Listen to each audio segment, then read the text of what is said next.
Right.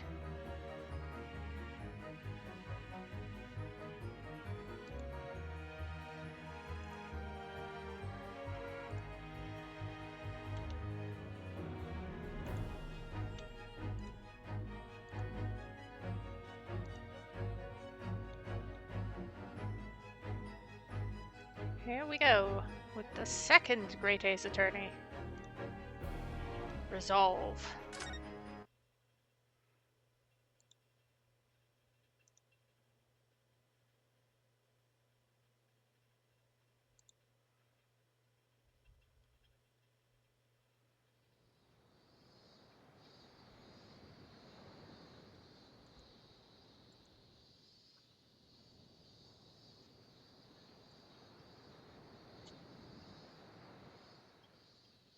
Standing here in the bright sunshine, looking out over the vast ocean. Those days in London seem like a dream. But I do miss my time in England's vast capital.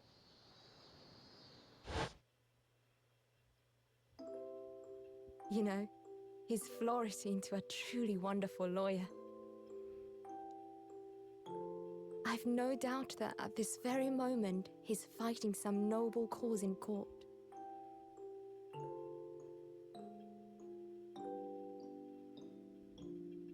Forgive me for taking so long to come to visit you. My life has been such a whirlwind since I returned. And no one could have predicted what has happened. No one could have predicted it. Just 2 months after arriving home.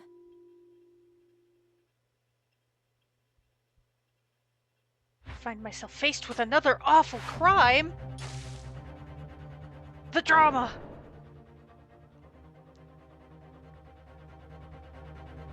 So I came here today to ask something of you.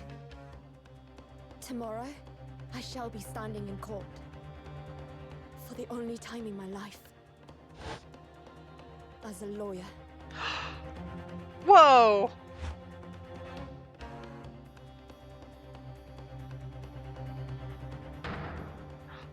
So please, I ask for your guidance. Kazuma-sama. Oh, snap. That's whose grave I thought it was. So I'm glad I was right on that point.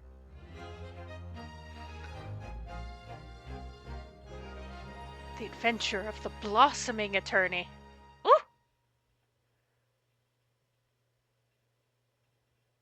We gotta have Susato as a lawyer. Wild. Judicature. I remember that word. I remember I could not pronounce that word. Here I am again after 9 months. The Supreme Court of Judicature in Japan. Of Japan, sorry. Wrong word. I feel so nervous, but I must steel my nerves and find a way to compose myself. Ah, good. You're here. It doesn't do for a lawyer to be late. Oh, yes, good morning, sir. I hardly recognize you. You cut a fine figure, Counsel. But you look as white as a sheet, and those wide eyes aren't doing you any favors either. Oh, does she have almost the same nervous tics as Ryunosuke? Oh, dear. The truth is, I'm so incredibly nervous, I feel utterly nauseated. I almost wish that I'd never been born. You are the best judicial assistant in the world. I'm gonna smack you until you... Goodness, not the sort of thing a father hopes to hear from his daughter, I must say. Yujin Mikotoba, professor of medicine at the Imperial Yume University. A man who earlier in his life traveled to Great Britain to study the latest advances in forensic medical science. It's got to recap all the characters, of course. And of course, my brilliant father. Am I going to lawyer as Susato this whole game? Excuse me. Or is it gonna like flip-flop between Susato and would I be correct in thinking that you're to be my lawyer in court today? Oh, yes? Yes, that's right, miss. Well, I want to thank you for agreeing to represent me. I swear on my life. It's a complete fabrication, this whole thing. Ray Membambi, born the same year as I, and my greatest friend. Oh yay, I get to defend my bestie! Woo! Though unusual for a woman in our time, she works at the University Research Laboratory, helping my father. And sadly, she's the defendant in today's trial, accused of committing a truly awful murder.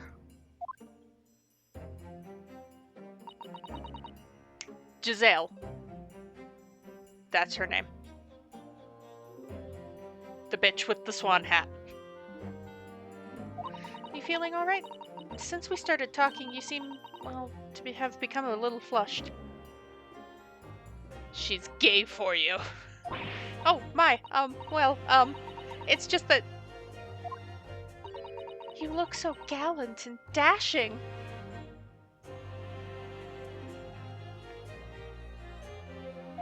Sorry? And when I fall under your intense gaze, it makes me feel rather bashful. Goodness, I don't think she knows. She hasn't realized who I am. And yet...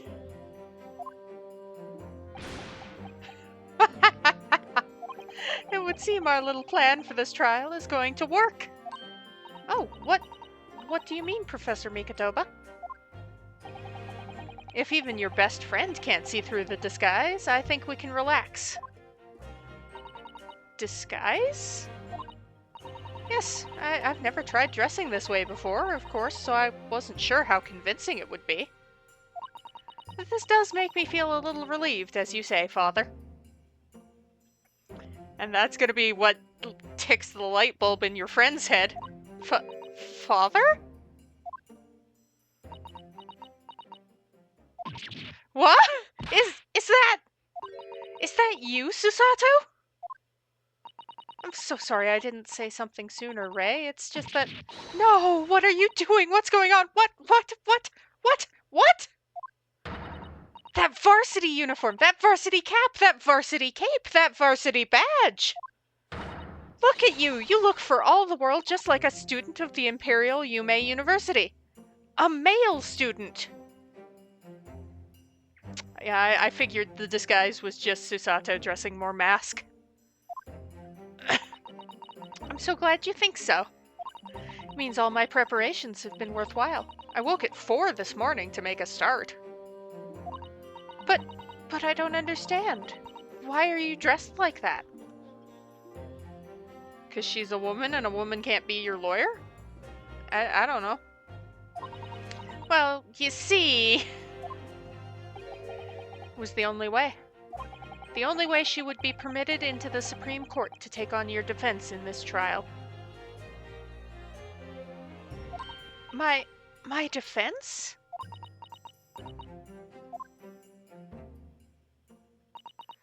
Never before in my life have I felt so frustrated at having been born into this body. Courts in Japan are barred to women. We're not even allowed to set foot inside the courtroom. Despite the fact that the laws of the land apply to all people, male and female alike. But women are forbidden. That's why she's dressed as a man! Just for today, I'll be leaving my true self at the courtroom door, so that I can act as your lawyer. Oh, Susato, you'd go to such lengths for me? Of course, you're my greatest friend. I just worry that I shan't be the lawyer you deserve. Best judicial assistant in the world, you know the laws.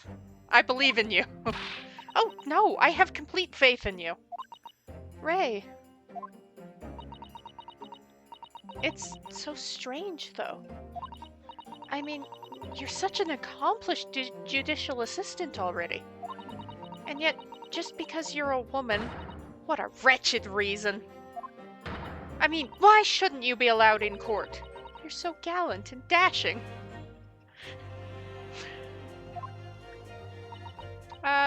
Ray, please don't look at me like that with those flushed cheeks and doting eyes. It's gay for you. Or at least gay for your drag. Your drag persona. I wonder what name she's gonna be going by. Oh, I'm sorry. It's just, you really do look so dashing. Yes, you mentioned that once or twice. You should be pleased. It means you look convincing as a man. I am pleased. I think certainly helped to bolster my confidence today.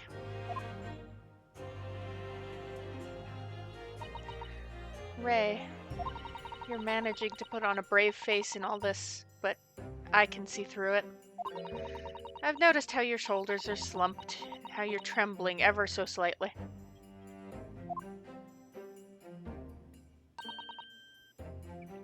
Susato, you do believe me, don't you? I didn't do it. I couldn't have. I mean, murder? Of course. You have nothing to worry about. Your conscience is perfectly clean. Isn't that right? Yes. Yes, it is. Perfectly clean. I have absolutely no doubt in my mind about your innocence, which is why I'll stand by you until the bitter end in this trial. Whatever happens, I'll always be on your side. Because that's what it means to be a defense lawyer. It means so much to me, Susato.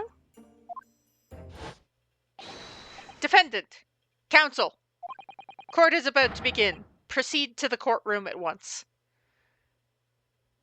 Is the first lawyer going to be ouchy again?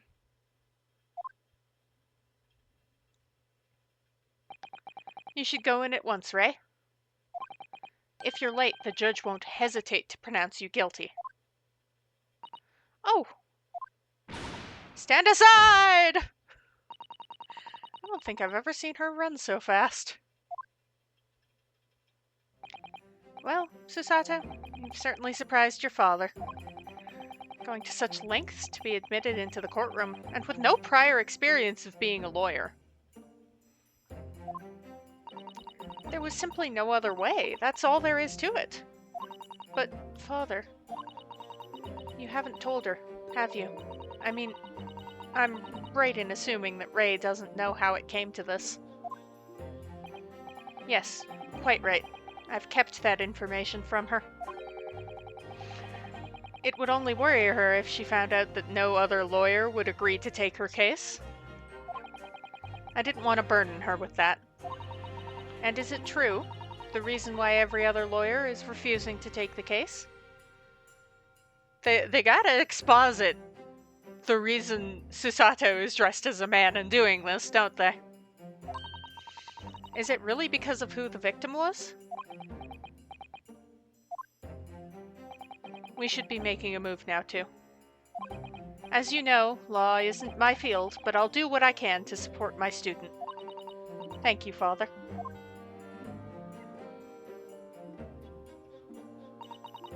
I'm Susato Mikitoba, a judicial assistant.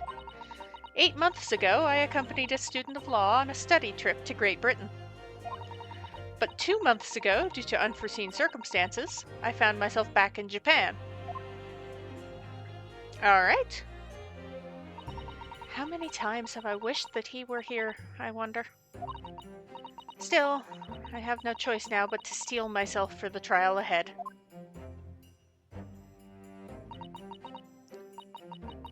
Wish me luck, Naruhodo-san.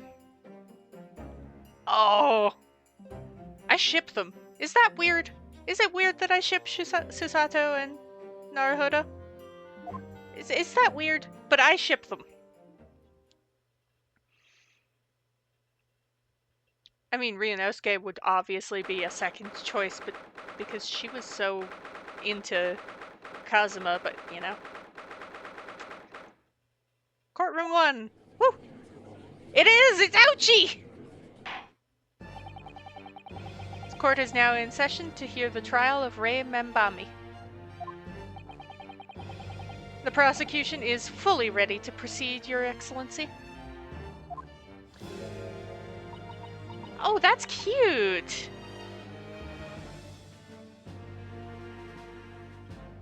I love that outfit. Defense Counsel, are you ready? Yes, Your Excellency, we are ready. Oh, ready.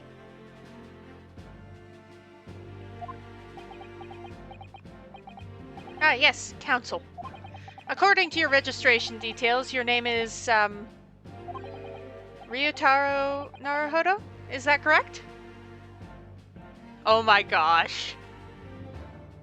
Oh my gosh.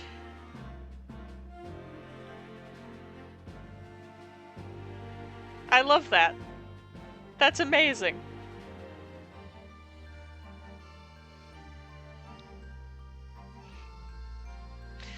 Alright, give me a second. I'm standing up to grab some water.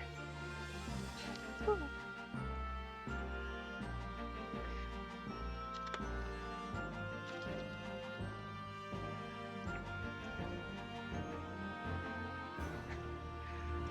Water acquired. I'm not opening it right away, but like, I have it. Not that you can see it. I have the water. It is acquired.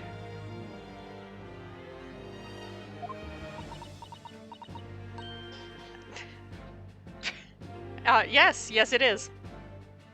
It's like, I'm gonna borrow his name. Or at least his last name. Sorry? Oh, yes, I had to come up with a suitable male name for you in this little venture. So I'm afraid to say I simply put down the first name that sprung to mind. Oh my gosh, she didn't even borrow Ryunosuke's name. Her dad did! Well, Counsel? Yes, that's right. That's me. Yes, I am Ryutaro, who has vowed to uphold the pride of the great Naruhodo clan. Okay, I remember in the first game it was like, the Naruhodo shall always beat the Ouchie. So I've gotta uphold the pride of the Naruhodo. Ah! It seems Ryutaro may need to consider how better to uphold his manly act first and not overdo it. And those wild, wide eyes aren't doing you any favors either. Just relax and listen. Naruhodo? A fresh face in this courtroom, if I'm not mistaken. But the name Naruhodo, would that perchance be? You may be thinking of Ryunosuke Naruhodo, currently in Britain as part of a study program. This is, his cousin. That's right, Ryutaro here has been studying in the provinces, but was called to the capital for this trial. I assure you, in matters of law, his knowledge rivals that of any of Tokyo's preeminent lawyers. Any of them! Tut, tut, tut. What a pitiful situation. Having been rejected by every lawyer in the capital, the accused has had to call in a country boy. How dare you! Rei, Susato is every bit as gallant and dashing as any of your Tokyo attorneys. I won't have you making fun of her. Girl, I'm gonna smack you. Her? Oh, Please be careful, Rei. What an unrefined tomboy we have here. But I wonder, is your gallant and dashing lawyer up to the challenge of defending you? His wide, skittish eyes very much suggest that he is not. I'm so nervous. Now that I'm standing in his shoes, I'm starting to understand what Naruhodo-san goes through. Like it or not, eyes are wont to flit.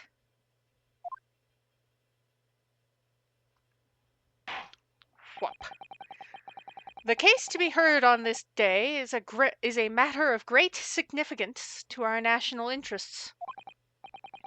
In fact, it would be reasonable to assume that the outcome of this trial may well affect the very future of our empire.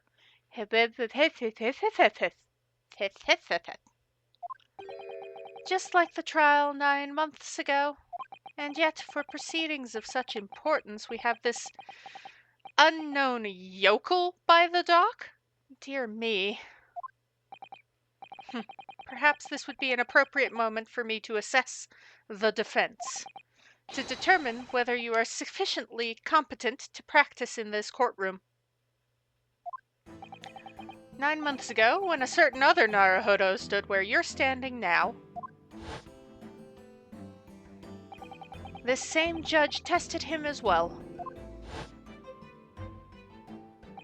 And even though he was just a student at the time, not even of law, he passed the test with flying colors. For a trained and experienced judicial assistant like you, this will be easy. So, counsel, do you consent to answering some simple questions? All right, it's time to prove myself. She does the same thing he does. That's amazing. Yes, Your Excellency. But please do make them simple. Very well. To start with, you will state the name of the victim. Huh, that is simple. I couldn't forget that if I tried.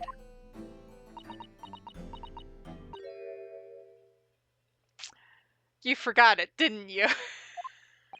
What's the matter?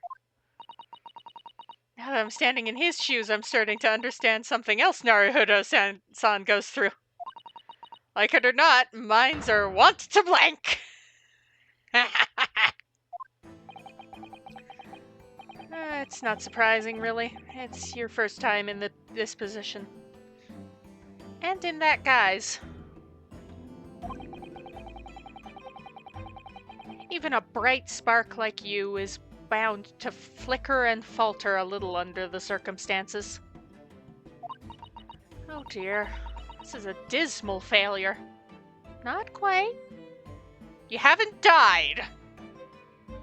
So, you know, it could be worse.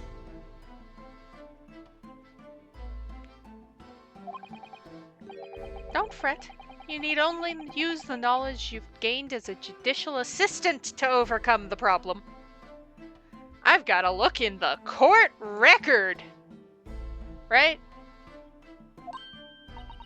Of course, the court record. Look at me, I'm so smart. I know things. It's not like I just played the first game and I know about the court record. Yes, the answer will be amongst all the key information about the case in the court record. That's right. Just use R to open the blah blah blah blah tutorial. Wow. You need to flip to the people section. And don't take too long over it. His Excellency is watching you closely. Check the court record with R. That's where the information I need will be.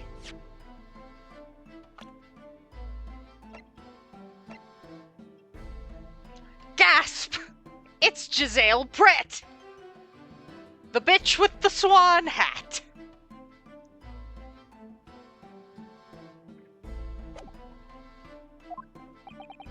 I'm waiting, counsel. What is the name of the victim in this case? Yes! Giselle Brett. Oh my gosh! Susato, you dork! Is Miss Giselle Brett. I keep telling Ryunosuke that he doesn't have to raise his hand. This isn't a classroom. Do I have to tell you as well? Giselle Brett. A name that will never be forgotten in the courtrooms of our country, I'm sure. Correct. And being a member of our empire's judiciary, you will be well aware of the significance of that name. So, let me pose another simple question. As you know, Miss Brett was a visiting student from the Empire of Great Britain. Yep, and she decided to frame my cousin.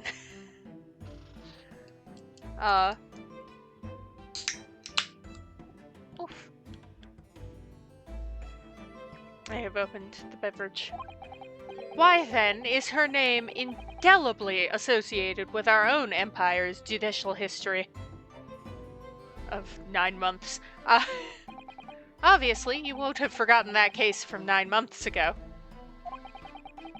But if it's proving hard to recall the finer points, everything you need is included in the court record. Gasp. Obviously, I still remember. That was the start of everything. Giselle Brett, behind the woman student persona, was the face of Queen Victoria, a killer. Yes! Because she murdered someone.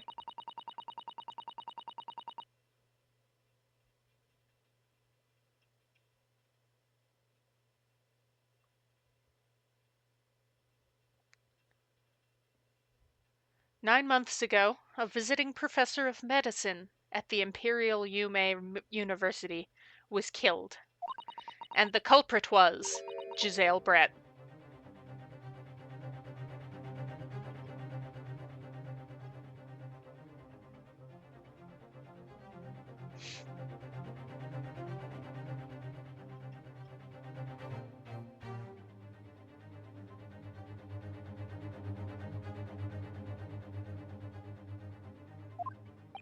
Yes, she was a killer. At the time, our country had just signed a new treaty with the Empire of Great Britain. And it was in the midst of this delicate diplomatic situation that the incident occurred. An Englishman, Dr. John H. Wilson, was shot dead. I believe he was an associate of yours, Professor Mikitoba. Yes, I was indeed indebted to the man. He'd been my mentor when I went to London to study forensic medicine. Indeed, it was I who invited him here to Japan as a visiting professor at the university. Naturally, the murder of an Englishman on our soil was a matter the government wished to resolve rapidly. Indeed it was, which is why a secret trial was conducted here at the Supreme Court. A student of the Imperial University was arrested on suspicion of murder. 'Cause I picked up the gun. Well, Ryunosuke picked up the gun. I'm currently Susato. Sorry, Ryutaro. A second-year English language student by the name of Ryunosuke Naruhodo. With the help of his best friend, a student lawyer, the accused conducted his own defense and exposed the despicable crime committed by Miss Giselle Brett.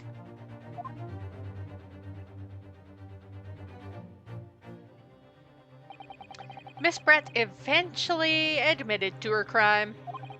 However, when questioned about the motive that drove her to take Dr. Wilson's life, she gave no satisfactory answer before the trial reached its conclusion. Immediately after the trial, the British government brought its consular jurisdiction into play. We were unable to sentence Miss Brett according to our Empire's law.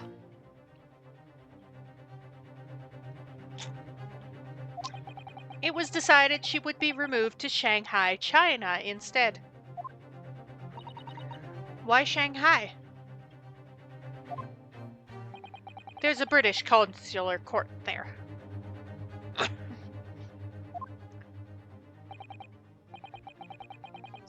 Is that where the term being shanghaied comes from? I'm gonna look that up. Hopefully without pressing buttons. Good gosh.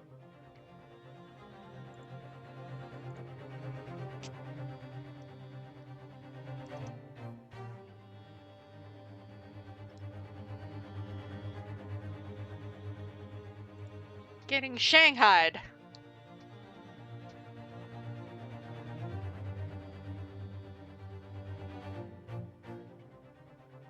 Okay, no. It being shanghaied is getting kidnapped to be a pirate.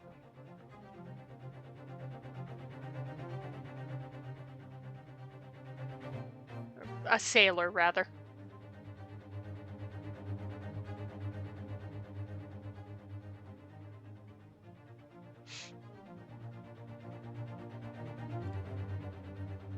It was a valid thought. Correct. I oversaw the negotiations personally. The date of her transfer to Shanghai was finally settled upon only last week. Dang, that's inefficient. Well, she's not gonna face justice now, because she's dead. All that remained of our Empire's obligations was to see the woman safely on board a steamship. And yet, the very day before her departure, the English woman was killed. Only the day before?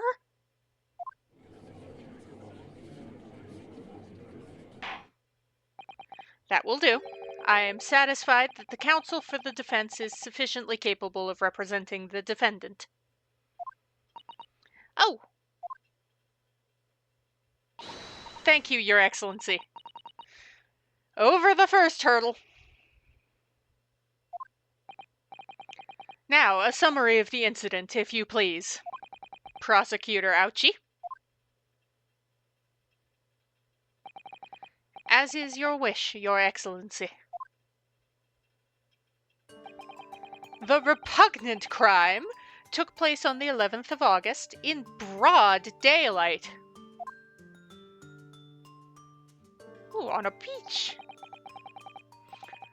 On the outskirts of the imperial capital, under a bright blue sky, at a secluded bathing spot by the sea. Okay, so our criminal is likely also a woman. I'm not blaming Ray, because she's innocent. There's a phantom third woman at the moment. The incident occurred inside a small beach hut, erected for bathers to rest or change their clothes. The cause of death was a single stab wound to the posterior abdomen that pierced the victim's lung. Ugh, that's a bad way to go. I wouldn't wish that on anybody. I know I've been calling Miss Brett here the bitch in the swan hat, but I wouldn't wish that on anybody. An injury which proved fatal. There were 2 persons alone together in the beach hut at the time of the victim's death. Oh, there was another person. Okay. Never mind. There was not another person that is acknowledged. Miss Brett in her bathing attire and the accused, Ray Membami. Accordingly, there can be no doubt of the accused's guilt, especially when we consider she had a powerful motive. What, did she just not like Giselle? The police arrived rapidly at the scene and promptly arrested the young lady. What was the motive? No one's telling me the motive. I need to know the motive. The potential motive. I love that Susato is just Ryutaro for this situation. What was this powerful motive? Come on. Being mean.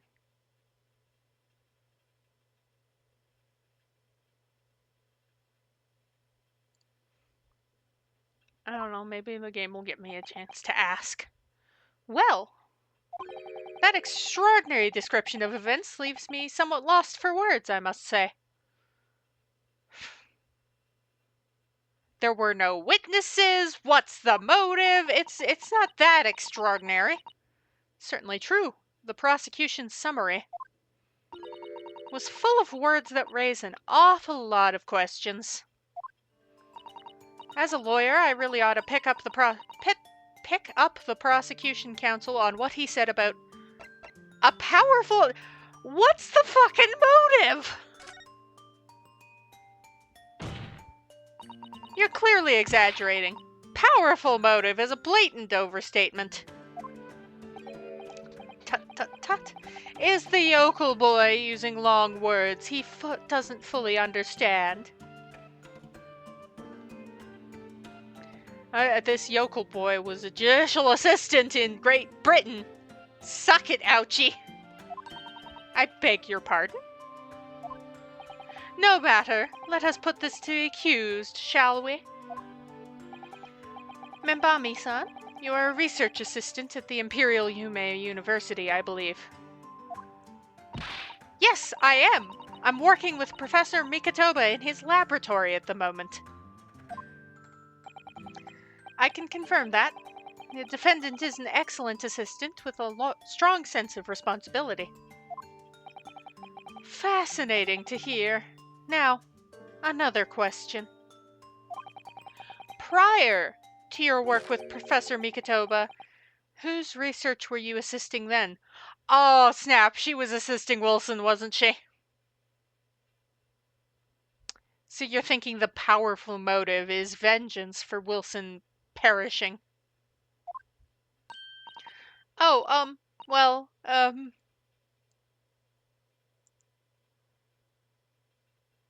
I could be wrong on the Wilson thing.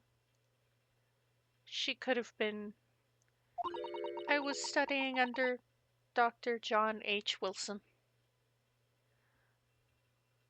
Okay, so, my first question, if it was that powerful of a motive, why did Giselle only die now?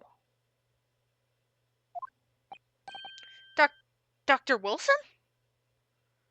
That's what she just said. Get it together. The visiting English professor who was murdered by Miss Brett 9 months ago?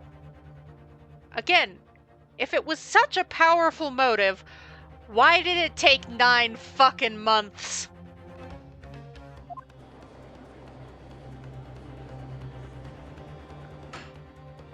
The accused had a deep-seated respect for her former mentor, Miss Dr. Wilson.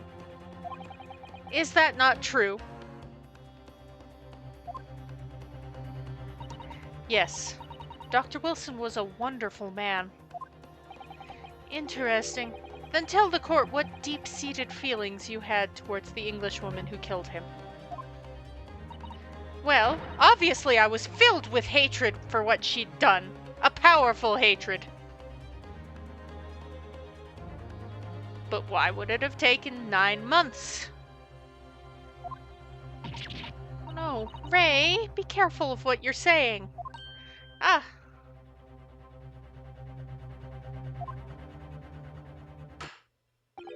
The motive was revenge. Plain and simple, Your Excellency. I don't believe that. She was gonna take revenge. Why did it take that long?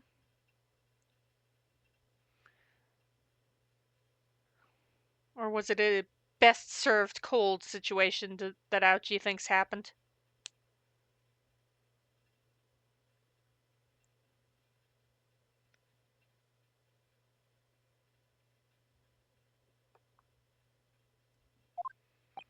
Well, it was clearly a trap all along. How wicked of him to use Ray's undying respect for her former mentor against her like that. I must find out more details. Something we can use to bolster our defense. As a lawyer, I really ought to pick up the prosecution counsel on what he said about... I don't know. The bathing spot? Why was... I don't know, a convicted murderer. Not that she was convicted just yet, but you know. Why could she go to a beach? If I may, Prosecutor Ouchie. What do you want, you fresh-faced young yokel student? I wonder, could you explain, please? You mentioned a bathing spot? Ha! My apologies. Clearly, my modernity has confused the poor country bumpkin's simple mind.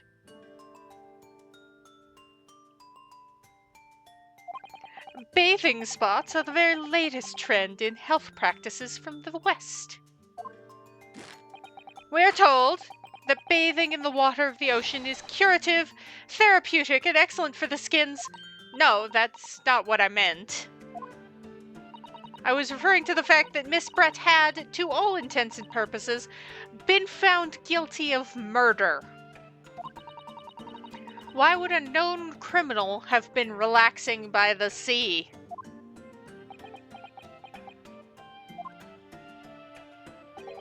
For old time's sake, I believe. Sorry?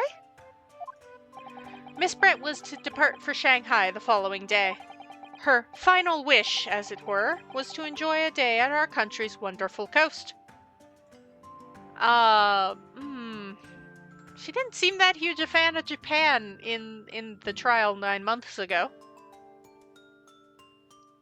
She seemed kind of like a bitch. And the British Embassy put extreme pressure on our government to comply. But on what grounds would we agree to such a request? Because, as usual, our government is unable to stand up to foreign powers. The government being full of wusses. Hooray. In matters of diplomacy, it seems we don't even have the courage to decline the whims of a known criminal. Don't look at me, Professor! It was the government who granted permission, not I. In any case, it was decided that with a dedicated detective on duty, nothing could go wrong.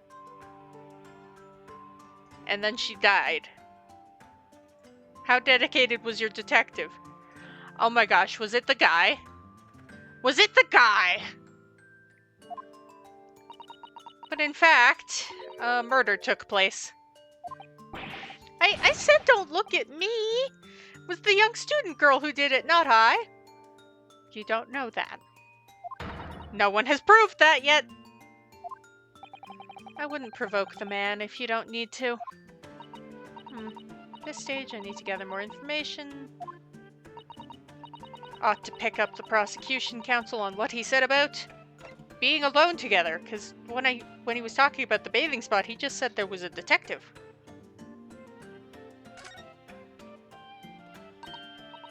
Membami-san? Yes, what is it, Naruhodo-san? I'm really starting to wish we'd made my alias Ryotaro Sasato. Please, tell the court why exactly you were present at the bathing spot with the victim in the first place. And why you were alone with her. Oh, well, no, that's not true. Wasn't like that at all. There were other people present. A detective who was guarding Miss Brett, for starters. I was just asked to accompany Miss Brett as a companion, that's all. But let us be clear. At the moment of her death, you were alone together with the victim in the hut. You and no one else.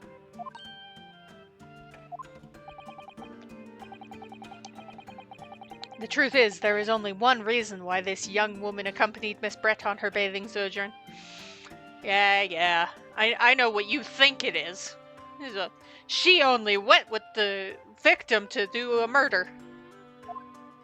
It was the accused's last chance to take the victim's life. Again, why would it not have happened sooner if she was filled with that much burning hatred? No. Because, as we know, the following day would see Miss Brett extradited to the British authorities in Shanghai. And the accused would never have an opportunity to dispatch her again. Why was this the first usable opportunity? I'm sure she must have seen Giselle. Kindly refrain from conjecture, counsel. I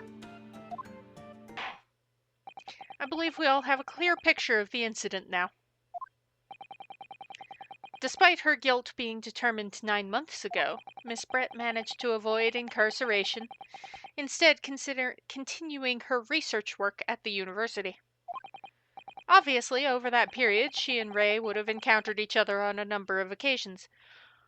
Okay, please tell me you're pointing out, why the fuck did it take 9 months? Seeing the murder of the mentor, whom she had such great respect, enjoying such undeserved liberty. Yes, even if it was only temporary until Miss Brett's extradition to Shanghai. You can hardly blame Ray for her feelings of anger and resentment. Poor Ray.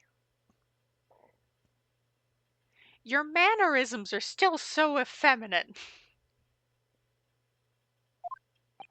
So, Your Excellency, if you'd be so kind as to peruse this exhibit. Exhibit? It's not a museum. A photographic print that shows the scene of the crime immediately following the grim incident. B. Whoa! Yes, thank you, Counsel. A tragic image. Why is she holding a pen? And why is there spilled wine? As you can clearly see, there is nowhere within the hut that anyone else could have hidden.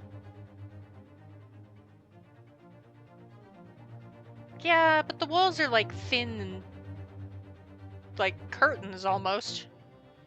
So they could have stabbed her through that. Although that could just be an opinion. The court will accept this photographic print as evidence. The stab wound is clearly visible. As I understand it then, the victim and the defendant were alone inside the beach hut at the time? This is deeply troubling, I must say. The finger of guilt points firmly at the defendant. Well, Your Excellency, naturally the prosecution has much more to its case.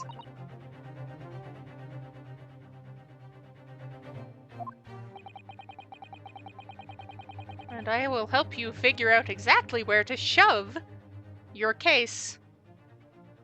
Anyway, we intend to prove the accused's appalling actions beyond all possible contention. To that end, I can confirm we have multiple witnesses to the crime. They were the only two in the beach hut. And damning evidence. Witnesses? But who? Okay, the detective is probably one. One of whom, I might add, is a highly respected police detective. I assure you, the testimony of these witnesses will leave no room for doubt. Ugh.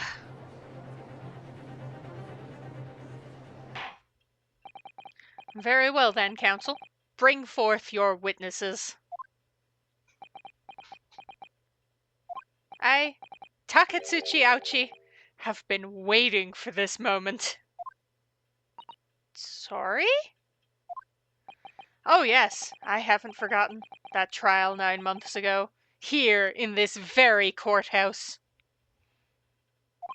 When that irreverent little student boy utterly humiliated me. Oh, that's why your hair's down and not in the top knot anymore. I was like, are you a different guy because the hair is down? No, it's Taketsuchi.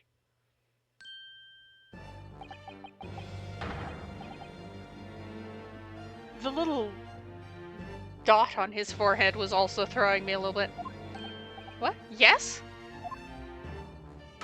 This insult to the Ouchie family name will never be forgotten. You've become conceited with age, Council, but the old have to stand aside and make way for the new. It's the way of the world. May you never forget that.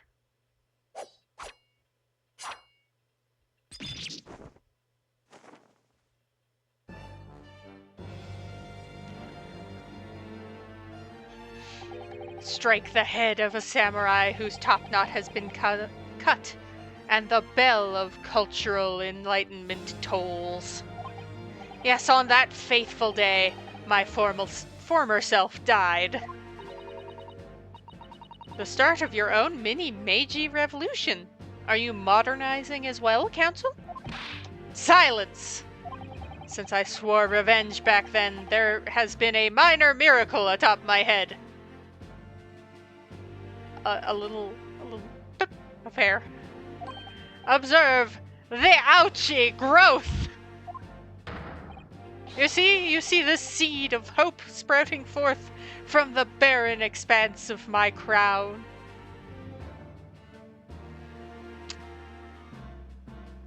Yes, it looks stupid. Let's be fair here. It looks stupid. I think that tiny growth is trying to tell me something. I'm afraid I can't really see. Where is the hope exactly? I said silence! Today, I face another yokel student of the Naruhodo clan. Well, I will vanquish you. And my victory will be fertilizer for the seed of hope atop my head. You have been warned. Is that hair gonna fall out when I, defeat him? With that, the prosecution calls the witnesses to the stand. Looks like the stakes are high on both sides in this trial. No kidding. The prosecution and defense each has much to lose.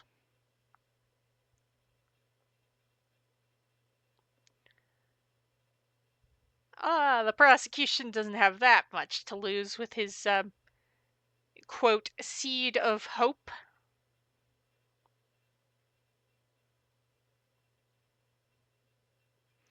It looks stupid. And if he didn't have it, he would look slightly better. A haircut is hardly comparable to Ray's life. Pretty much. I knew it was you! And you. Hey, look, a second familiar face. Witnesses, please state your names and occupations for the court. Chief Inspector Satoru Hosonaga, Imperial Police Bureau. I'm in disguise, obviously, so I can go undetected. Why have you tied a turtle to your head? And I am, well, the next big thing in books. An author renowned throughout the capital, in fact. Yes. Soon to be sold out, the satirical I Am a Cat, a sensational success by Soseki Natsume.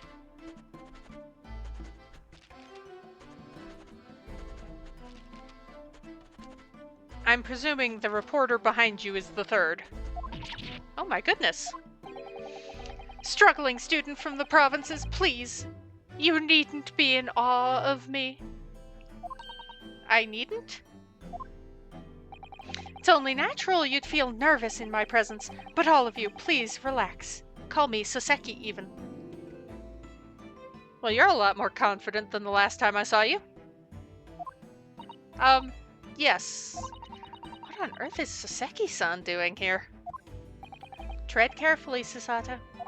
That author fellow knows you from your time in London, doesn't he? If he exposes you for who you really are, this will be over before it's begun. Yes, of course, I know. I presume Soseki-san won't have forgotten about me. I could certainly never forget him. He's a lot more confident now, though. Although he does seem to have changed somewhat in the 6 months or so that it's been since I last saw him. As for Inspector Hosonaga, that amazing outfit is, hard to believe. Why does he have a turtle tied to his head? Do I have something on my face? On your head, actually. The turtle is concerning me. Well, your glasses, for one, although they don't seem to be helping you see. Thank goodness he hasn't recognized me either. Ah, I suppose it's this disguise, is it? Yes, the turtle is a lot. I thought that appearing here in the clothes I was wearing at the time would make for a more faithful testimony. Is that why you, were dressed up as a waiter 9 months ago? It's my guiding principle to carry out all testimonies flawlessly. Well, I can appreciate why an Imperial Police Bureau detective might have been present. But what business did a writer such as yourself have being at the scene, Soseki-san? Well, you see, I had been asked that day to give a lecture. On the morning of the incident, in the Imperial Yume University's Grand Lecture Hall, no less. At Yume University? After the lecture, I had a very pleasant conversation with a researcher from the Medical Science Department. The professor over there, in fact. With Professor Miyakatoba? Yes, that's right. It was arranged by one of the newspapers. They wanted some story or other about how 2 former students who'd studied in Great Britain. Of course, being a renowned author, the press never leaves me alone. They secretly spy, snapshots, scribble stories, and scupper my privacy.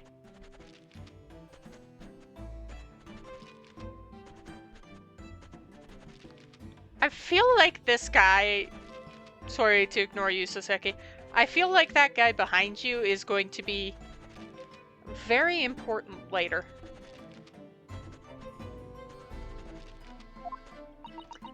Ha! As you can see, the conversation was written up in this newspaper here. Read it at your leisure, my provincial struggling student friend. I have plenty of copies.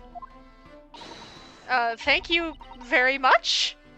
He practically threw that paper at me. The Soseki Natsume article has been entered into the court record. Anyway, following my interview with the professor, the lady in question appeared and made a very unexpected announcement.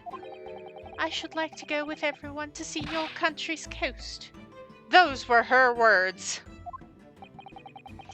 As I explained before, Miss Brett was never taken into custody. She continued to work in my laboratory, under strict surveillance, of course. At which utterance, the university immediately contacted the government to seek guidance. And the response was, permit Miss Brett to go as long as the detective accompanies her. That detective I am at liberty to divulge was me, Chief Inspector Satoru Hosonaga. Thereby, the entire party departed cordially for the seaside, it seems. I'm gonna look at the newspaper.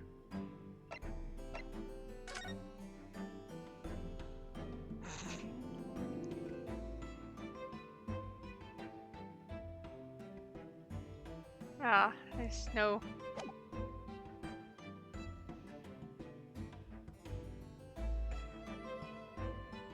Saseki-san seemed quite enthused, though.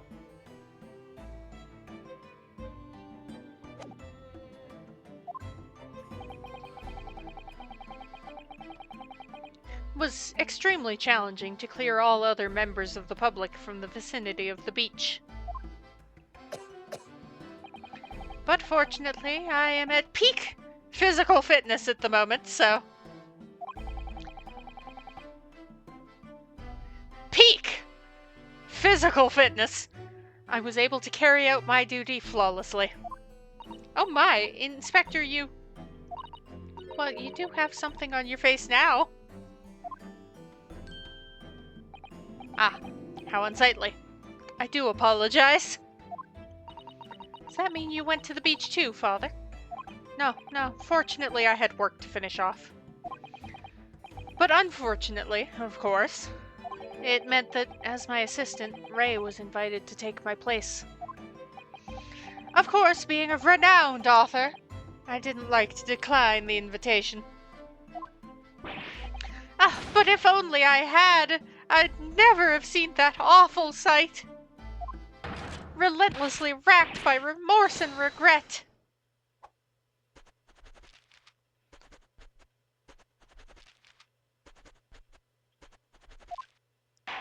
Who is that guy? Who the hell is that guy? I just...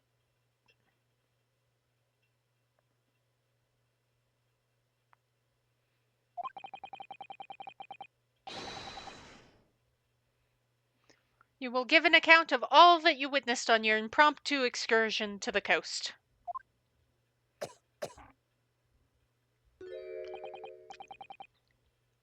Of course, Your Excellency. Don't die, my guy. Relentlessly racked by remorse and regret I am.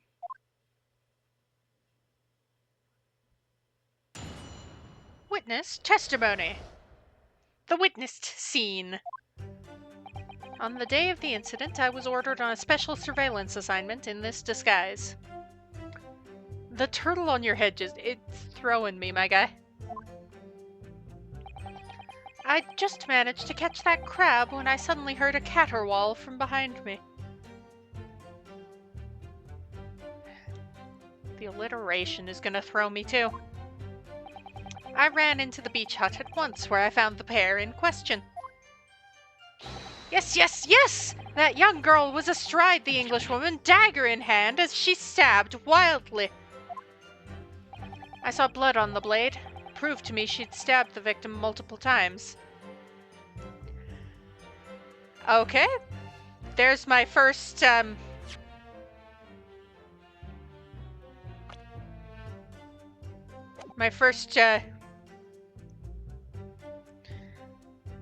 can't think of the word. Contradiction? Because there was only evidence of a single wound.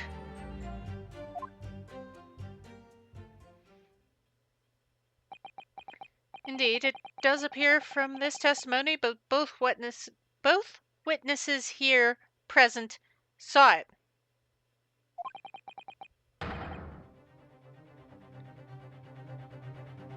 The very moment of this heinous crime. Where are we getting the stabbed multiple times from? What? Now, if you will recall, I promised evidence as well. What phrase did I use again? Ah, yes, that was it. Damning evidence. What have you there, Counsel? A so-called fountain pen, is it? Correct, Your Excellency. I found it at the scene whilst examining the body. It appears that in her dying moments, with her final ounce of strength, the victim clutched a piece of evidence that would positively identify her killer. What?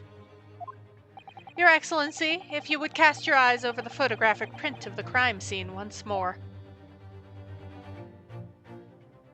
That's why she had the pen. Ah, goodness me. Yes, the victim is clearly grasping something quite deliberately there in her hand. That's right, the fountain pen. And if you would kindly examine the pen, Your Excellency. Ah! The owner's initials have been engraved into the ebonite barrel. R.M. Ray Membami. The initials of the defendant.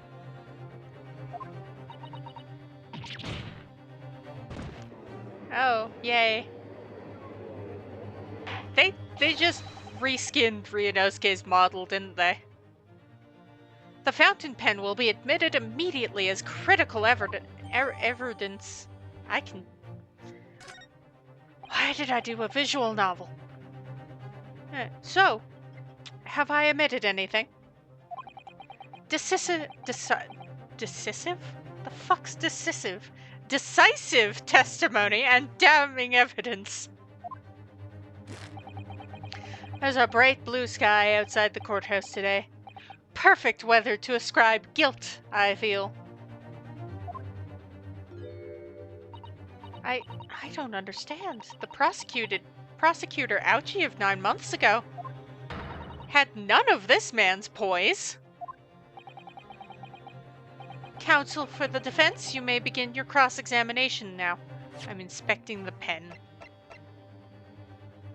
I cannot inspect the pen.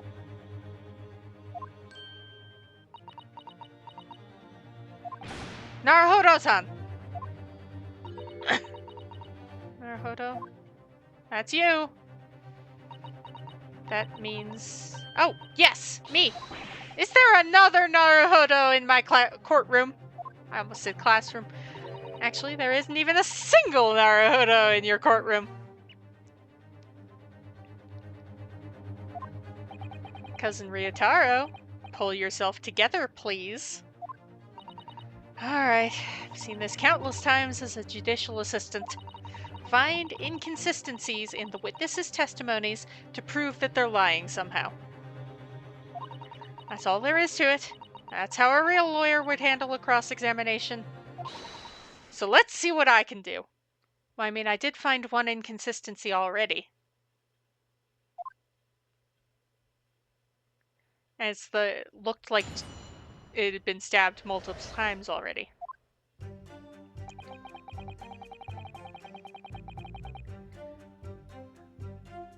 I'm still gonna press everything. Just because...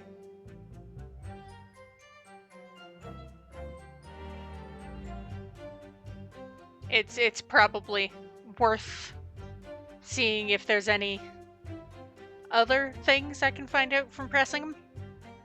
Press!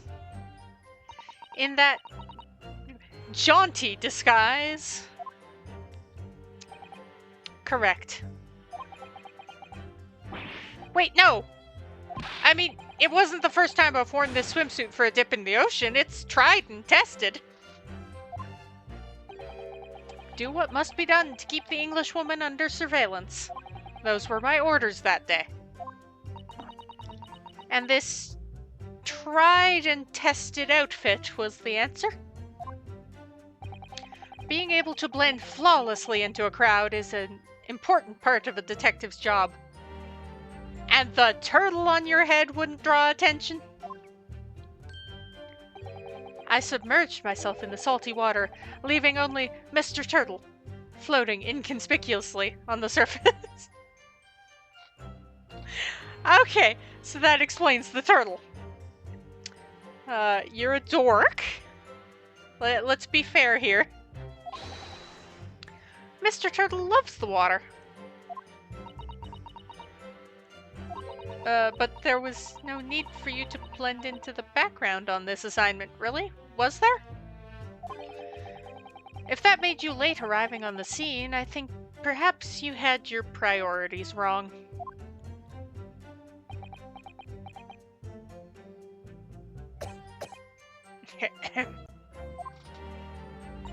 Perhaps I shouldn't pursue this line of questioning any further at the moment.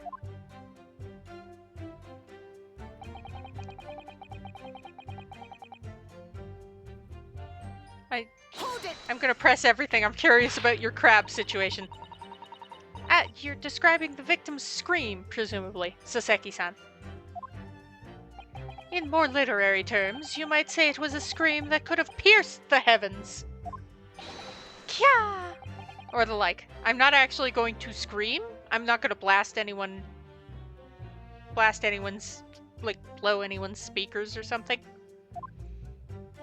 Of course, that's just a metaphor. We renowned authors are wont to describing things so. Saseki-san wasn't at all like this in England. Anyway, I spun around at the noise and the beach hut immediately fell under my gaze. Yes, the beach hut.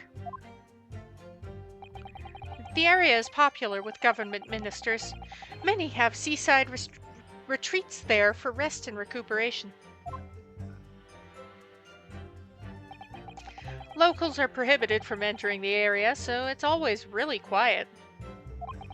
The beach hut is a simple structure, erected as a place for people to change or take refuge from the sun. Although the Englishwoman commandeered the hut for herself, which meant I was forced to change into my swimwear on the sand. I imagine that was rather embarrassing for you. Well, anyway, I tossed the crab aside and headed for the beach hut at a run. Or in more literary terms, I decrabbed and beetled off hut-wise. What?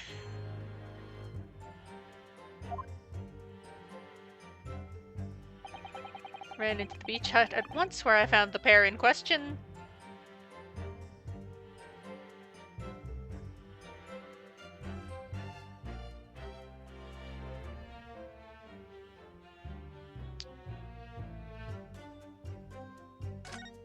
I'm going to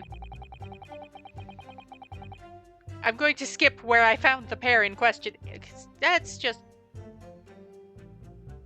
there's nothing much there. Stabbed wildly. You actually saw her do it?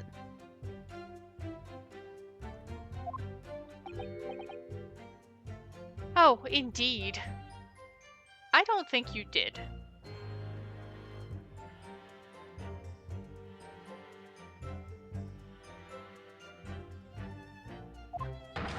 The terrible spectre, the terrapin, Inspector, the bloody torrent, the author's torment.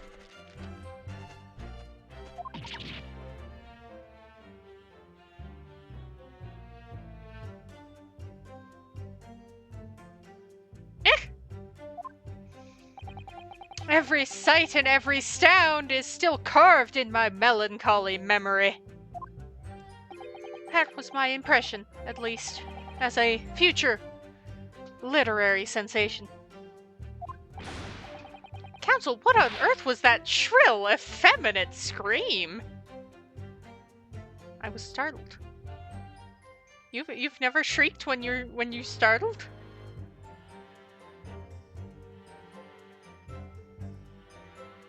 I was startled. Oh, no, no, what are you insinuating?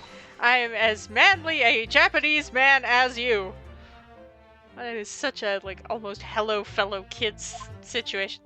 I wonder if I might interject here, Saseki-san. Something you said is troubling me. That was my impression, were your words just now, I believe. Ooh, he's twitching. So you mean to say you're not confident you really did see what you've described?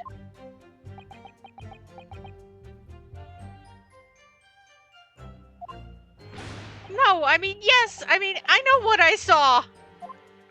My ears didn't deceive me when I heard that scream. Hence my eyes did not deceive me either. I could describe everything I saw vividly. I could publish it all in tomorrow's newspaper serial.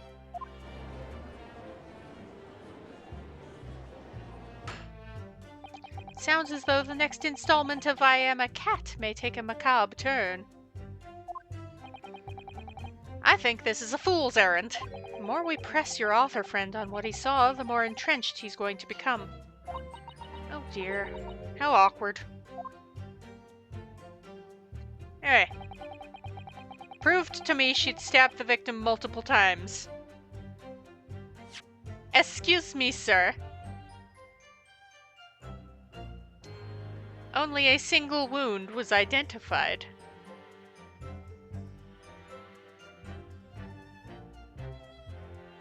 Objection! There was only one wound. Did that feel good? Did you like that? Yeah, you now know how Ryunosuke feels. That accusatory cry that just welled up from deep inside me. I think I finally understand.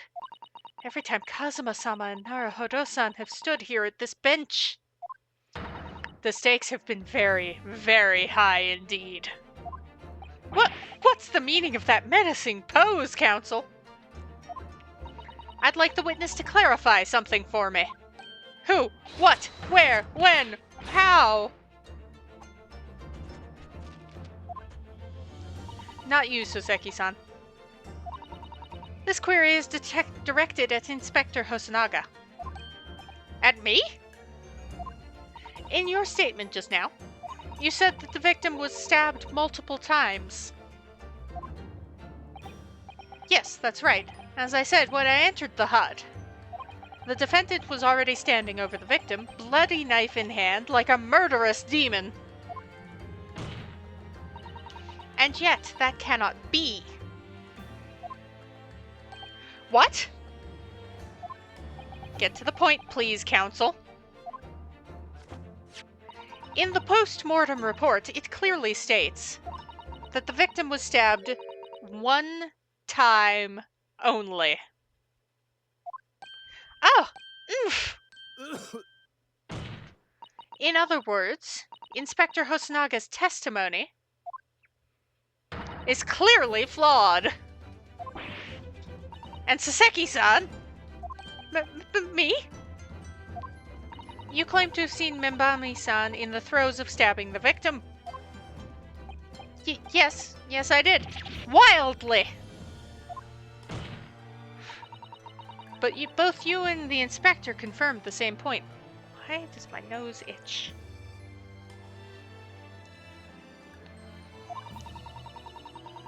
There was already blood on the knife that you saw the defendant holding. Yes, and it's quite simple. We know the murder weapon was used to stab the victim only once. Therefore, there is no way there could have been blood on the knife if that single stabbing hadn't already occurred. Ah, true. Then what exactly is your contention, Counsel? Are you ever going to tell us?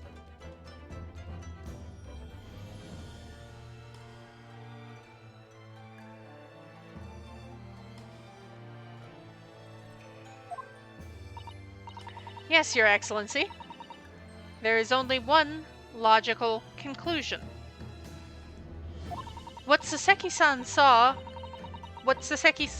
in fact saw, I'm sorry, I'm skipping words, was not the moment the defendant stabbed the victim at all, but the moment the defendant in fact withdrew the blade from the victim's body.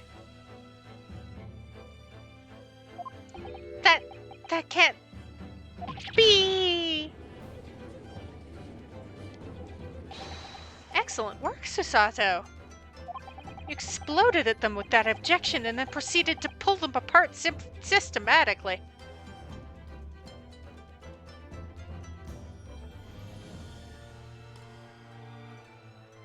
Objection! Well, this takes me back. Oh, cool. Yes, I seem to remember your cousin staged a scene much like this in that trial 9 months ago. A half-witted child with a half-baked objection attempting to steal the show. You're right, there were certain similarities. It's almost like I learned objectioning from...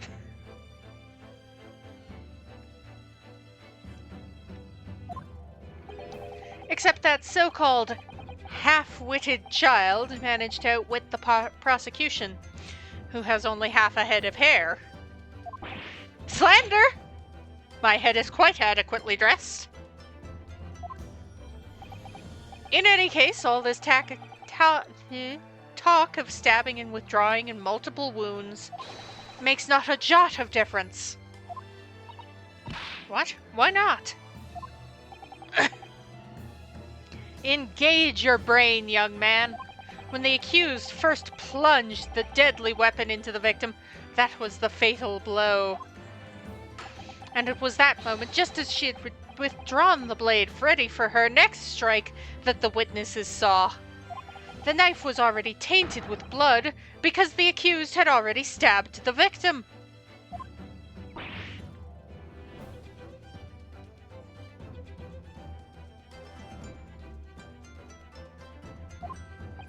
All you have successfully shown with your little display is that the mustached author is prone to moments of extravagance.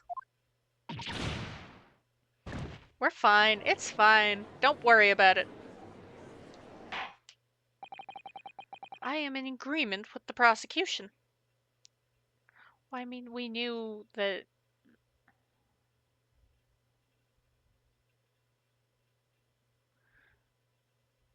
We knew Soseki-san was,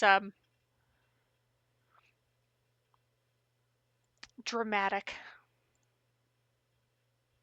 I was trying to think of a different word than dramatic, but you know. Dramatic's all we got.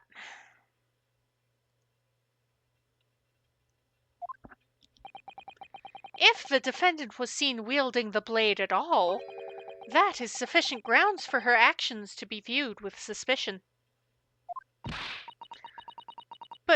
But if she was withdrawing the blade, then we're back where we started.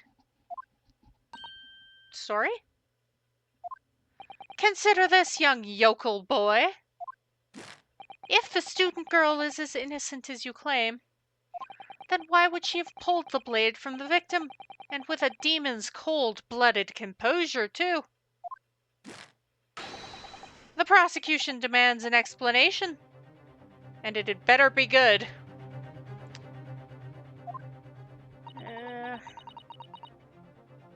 Why did Ray pull out the knife? Ah, yes, going for the jugular. What does Father mean by that? Let the court hear your answer then, counsel. Truth is, I don't really know. But I have to come up with a plausible reason here, or we don't have a case. The reason why the defendant pulled the knife blade out of the victim's body was surely so she could... Now, this is inaccurate. I know enough first aid to know it's... If someone has something stabbed into them, you don't take it out. However, I'm gonna say this. Even though it is completely wrong.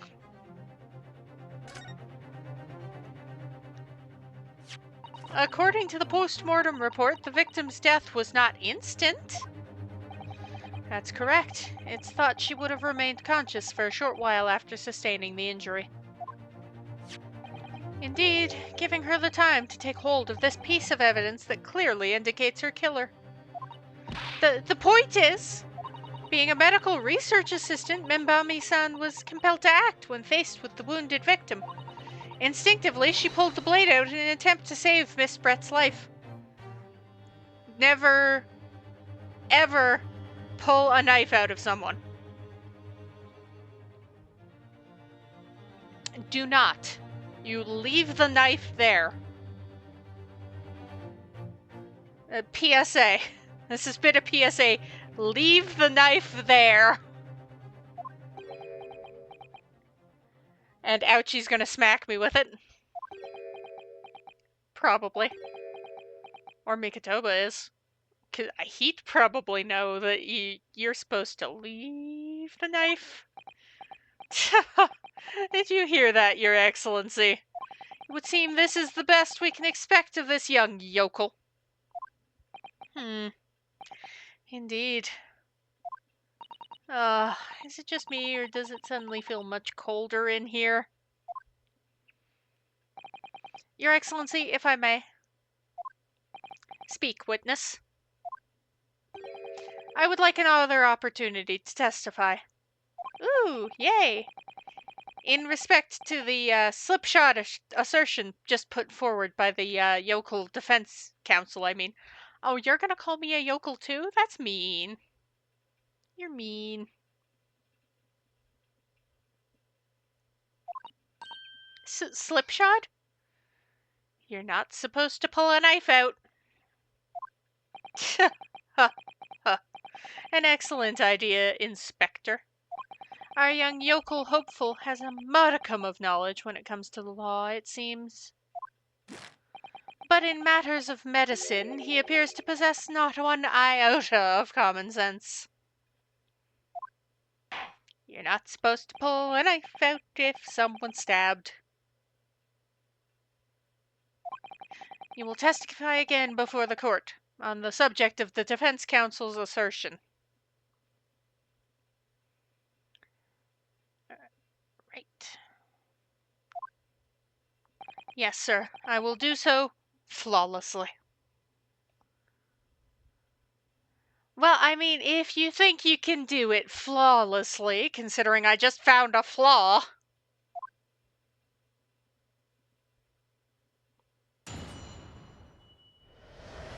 Forensic medicine primer. Ha! Pulling a blade from a wound without thinking could cause heavy bleeding.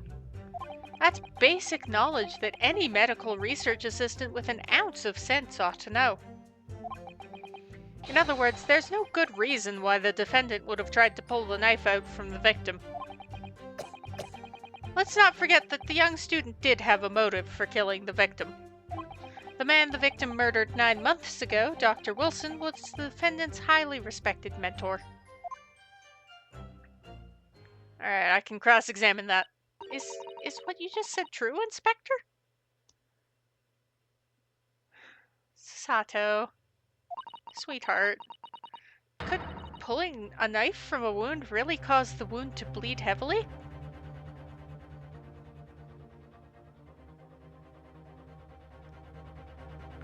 Yes, and that's why you're not supposed to do that. Yes, think of the weapon itself as a stopper in the wound that prevents excessive blood loss. Until a doctor is ready to provide proper treatment, that stopper shouldn't be removed.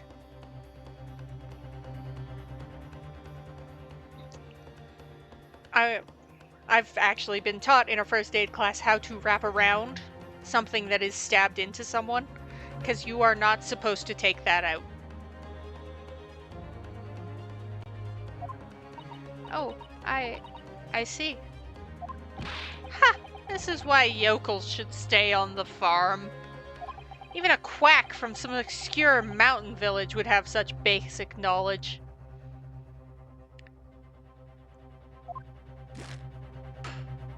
Anyone who's ever given someone a little poke with a knife and pulled it out again knows it.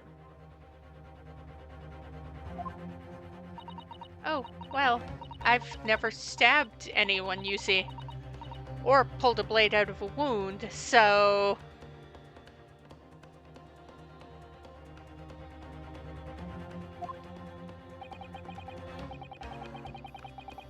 Of course you haven't. Didn't bring you up to behave like a bandit. Father, is it true what they're telling me? Yes, it's basic remedial knowledge for medics. Ray would have been well aware of it.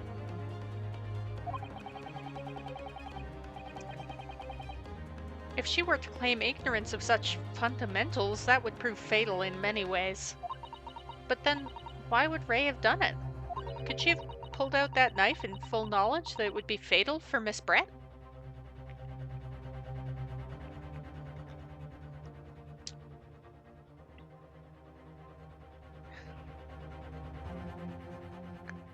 The fact that I'm about to say, because Giselle would have been conscious, she could have asked. I mean, I don't think she would have been suicidal, but she could have asked for Ray to pull the knife out. I don't know.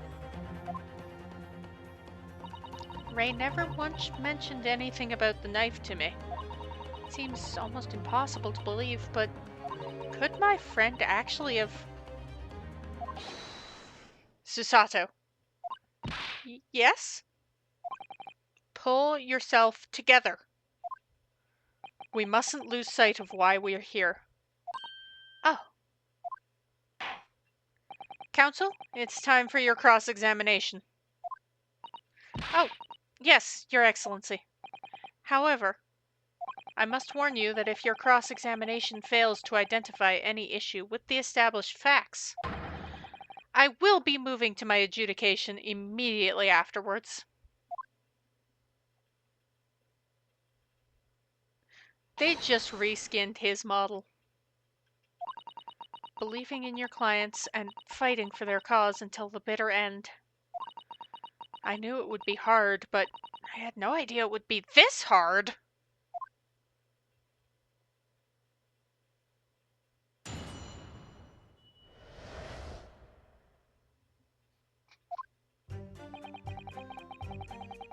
Alright. The cross-examination will wait for a moment, because I will be right back.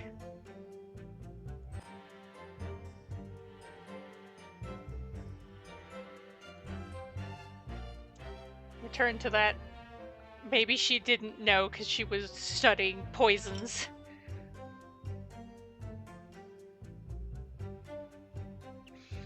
You do have a point. Maybe she was just uncomfortable because there was a knife sticking out her back.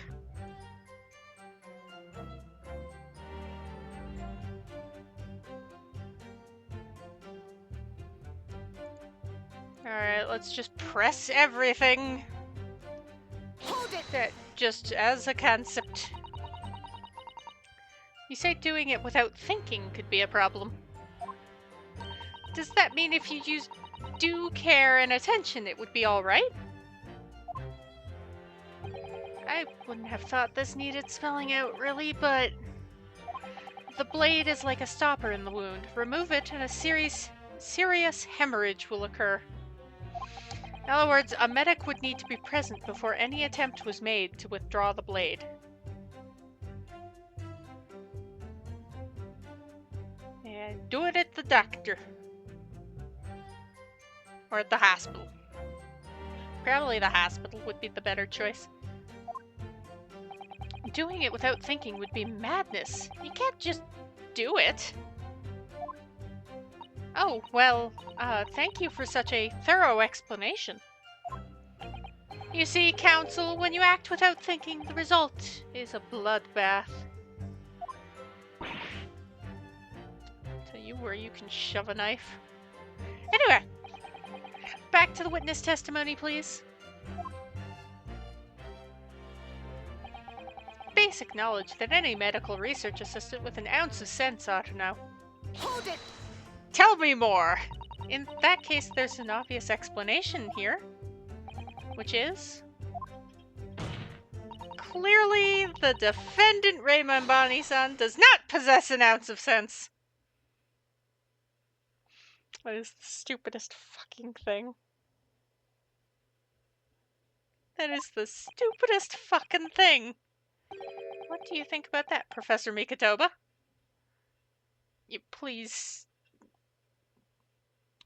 corral your spawn. I'm not sure you should be labeling your best friend as lacking in common sense. Well, I thought it would be better than labeling her as a murderer.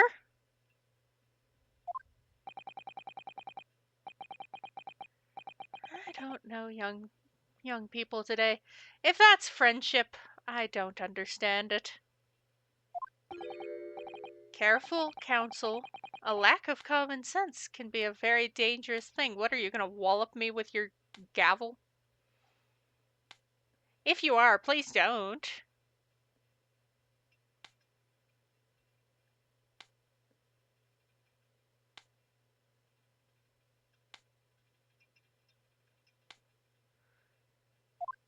Oh dear, that recoiled on me rather badly.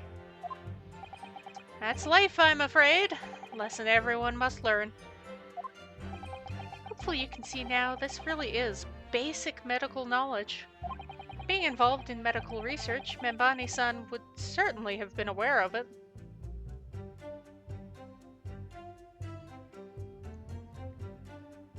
Yes.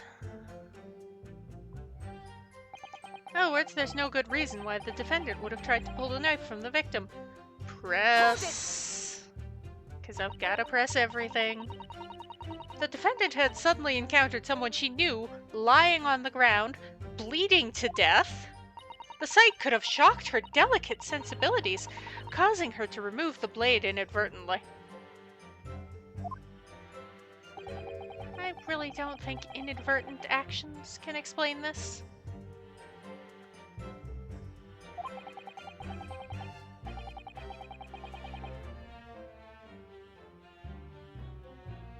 The woman is a medical research assistant. I can't imagine she would behave so irrationally. Oh, but irrational behavior is a woman's prerogative, isn't it?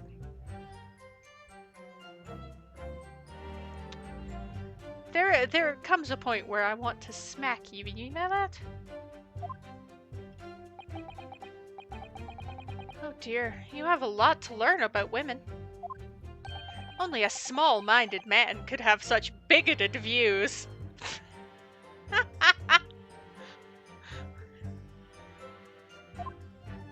Oh dear, perhaps I'm letting my male persona take hold a little too much.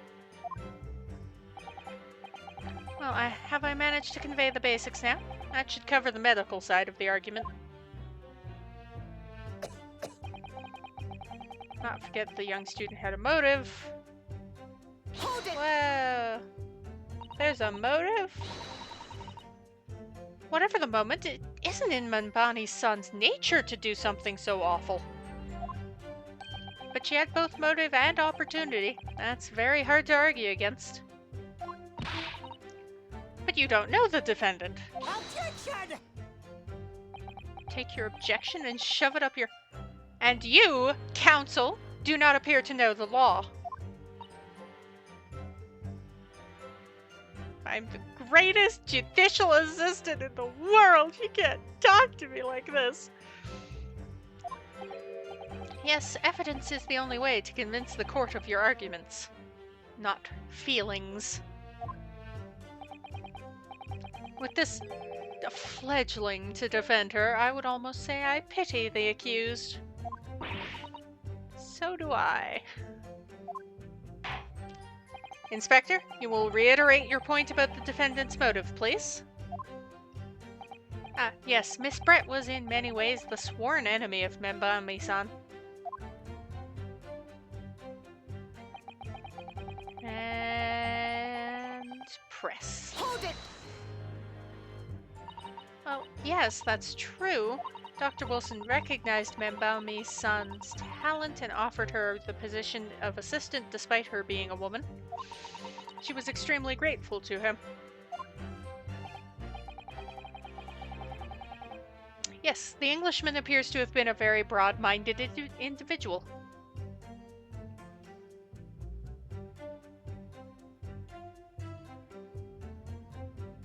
The fact that I almost said maybe he saw Iris in her.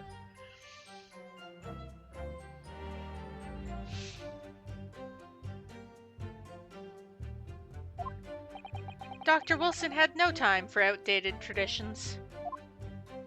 He met with opposition, of course, but he believed firmly in Membami-san's abilities. Clearly, the defendant was in the man's debt, which only serves to prove my point. hopeless. I can't find a single crack in this testimony anywhere. Ray knew that withdrawing the knife from the wound would threaten Miss Brett's life further. I just can't think of any way to explain why she did it. Susato, it's at times like these when it's especially important to remember the fundamentals. We gotta get tutorialed. The fundamentals? Evidence is what counts in the courtroom, isn't it?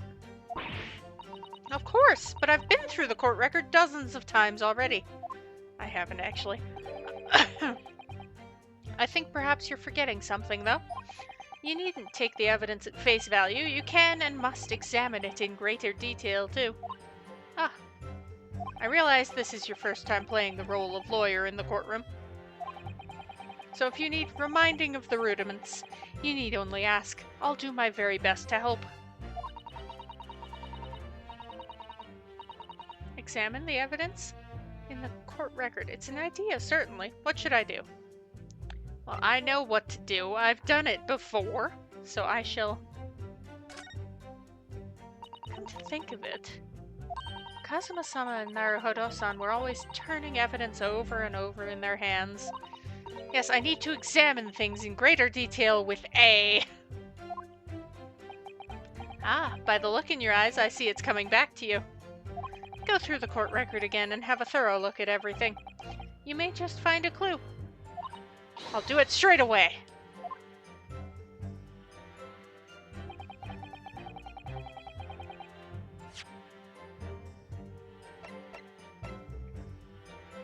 Let's start with the newspaper that I wanted to look at earlier. Because I wanted to see the backside. This is the newspaper from Saseki-san.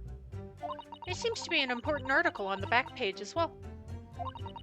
Exclusive! Deadly poison stolen from Yume Medical Research Laboratory. From Yume Medical Research? Father, isn't that your lab? What the? Let me see that. The poison's been stolen? It's this morning's paper that Saseki-san gave us. Are you saying you didn't know? As embarrassing as it is for the head of the laboratory, I didn't. I've not heard any such thing. Where on earth could the reporter have gleaned his information? Come to think of it, there was no article mentioning this story in our paper this morning, was there? It's a highly toxic poison we've been working on in the strictest confidence. I'd put Ray in charge of the project. Ray? She was managing it? If what's written here is true, it means she tried to hide the theft from me. And moreover, the details were leaked somehow. I don't believe it. We need to read this article very carefully.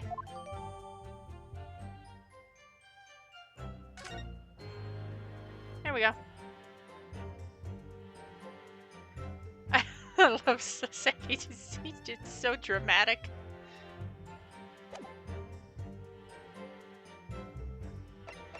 I have investigated. Now let's look at the pen that I couldn't look at earlier. If we take off the pen's lid... Hey look, a pen!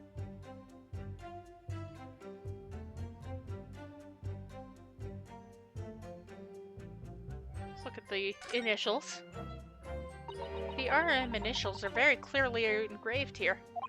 The fact that Miss Brett was clinging to this pen in her dying moments is very clearly a message too. To identify her killer, you mean? I don't think there can be any doubt that this is a key piece of evidence in this case.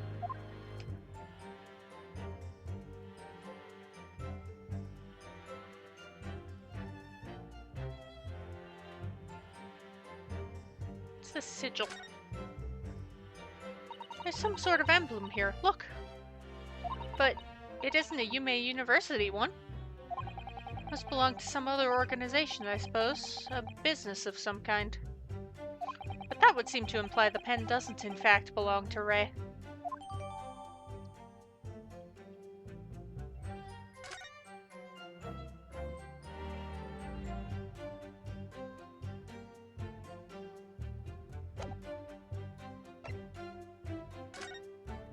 exclusive deadly poison, blah blah blah, following a lecture by Saseki on the 11th. It's come to light a very disturbing incident took place. Deadly poison being secretly developed was stolen. Even the smallest amount entering the body, either via the mouth or via a wound from a poison-laced blade, would be prove fatal in minutes. Current methods cannot detect the newly developed chemical. The university would have to be consulted. Starting with impaired breathing and ending with acute contraction of the pupils prior to death. Entirely new synthesis of alkaloids and rumored to have been commissioned by the military.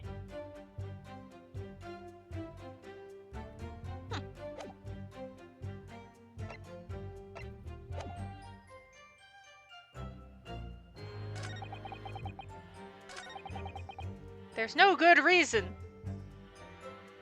What if it was poisoned?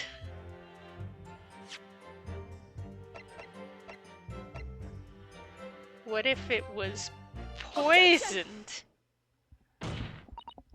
There is one possibility.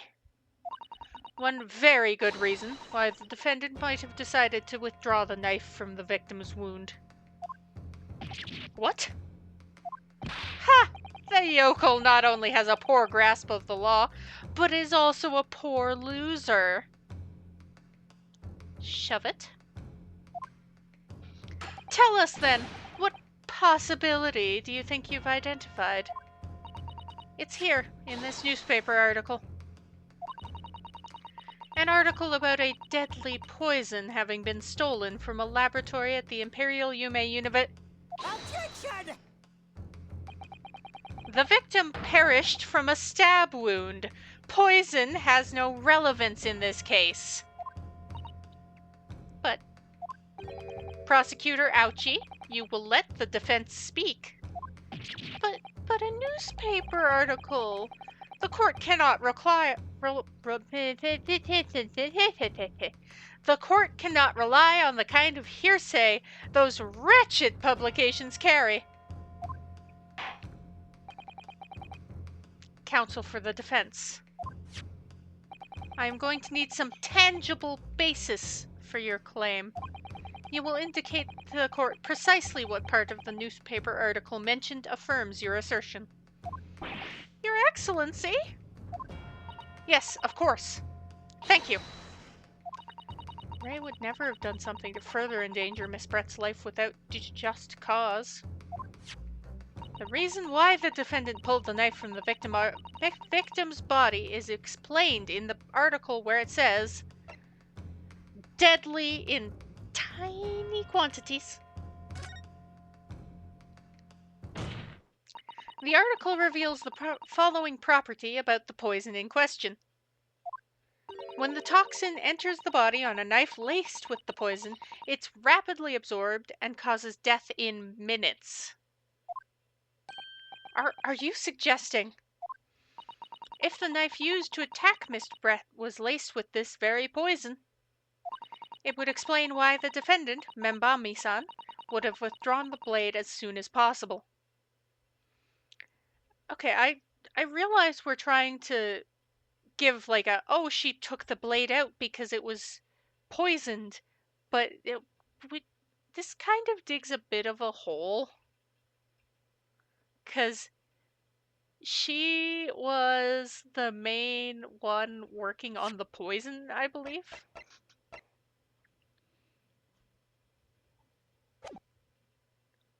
She was the one mainly responsible for the project. And that's why Mikotoba-san knew nothing about it. The truth is, it was an attempt to stop the poison from entering the victim's body.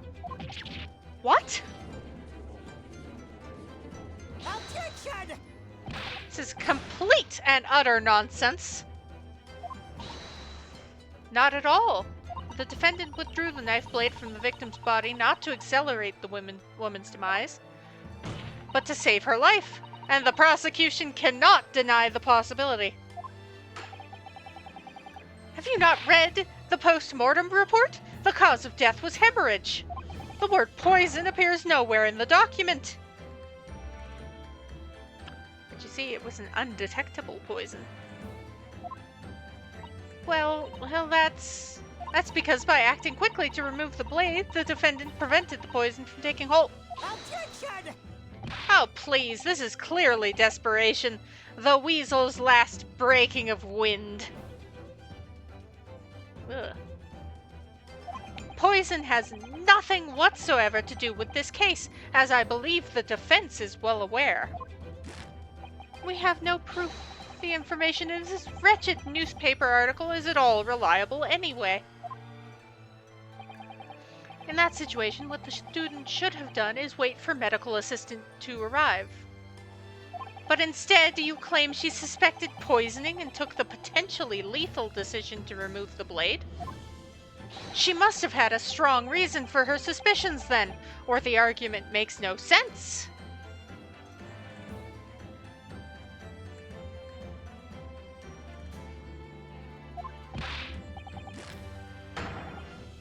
Exactly. Well put, Inspector. On what grounds did she do it then, yokel? Why did Ray suspect the stolen poison was involved?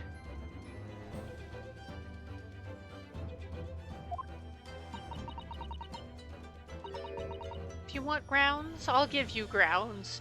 'Cause I just made coffee! Sorry. What? You can't possibly. From your expression, Counsel, it would appear those are not empty words.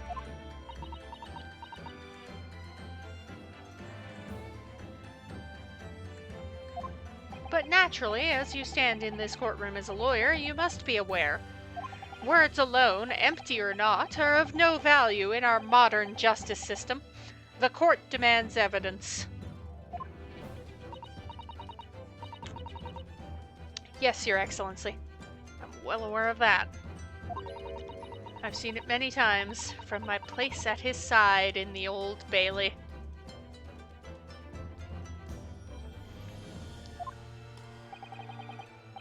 In that case, Counsel, you will present the proof to the court now. What evidence demonstrates a clear link between this case and the poison in the newspaper article?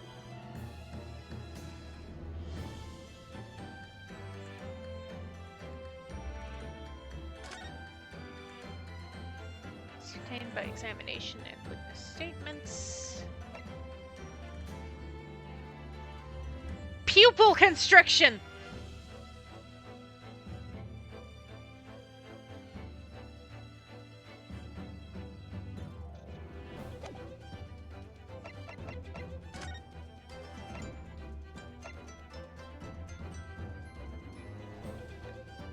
Ending with acute constriction of the pupils. It's the post-mortem report.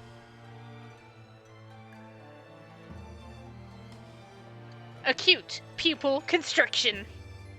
Take that! I would ask the court to refer to the notes section of the post-mortem report, which reads, extreme meiosis, pupil constriction, was observed in the victim. Ah! Clearly, being a yokel with no knowledge of forensic science, I had no idea. So please, do tell me, presumably the fact that this condition of the victim was noted in the post-mortem report means it's an unusual symptom of death? Well, under normal circumstances, the pupils dilate when someone dies. If there was extreme constriction instead, that's most certainly unusual, yes. It's almost like it was a symptom of the poison or something. What are you doing, you yokel detective? I thought he was a most esteemed. In the newspaper article, There's the following information about the stolen poison. Onset of symptoms occurs in minutes, ending with acute contraction of the pupils prior to death. What? If the defendant, upon seeing the victim stabbed in the back,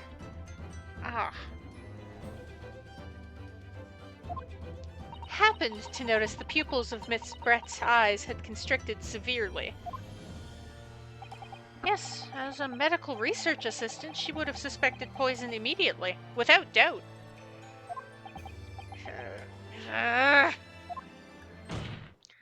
Professor Ouchie, I think you'll agree, this is very compelling evidence. You, yokel student and yokel professor! That's your favorite insult, isn't it? I believe the defense has expertly demonstrated a credible reason for the defendant's actions. No.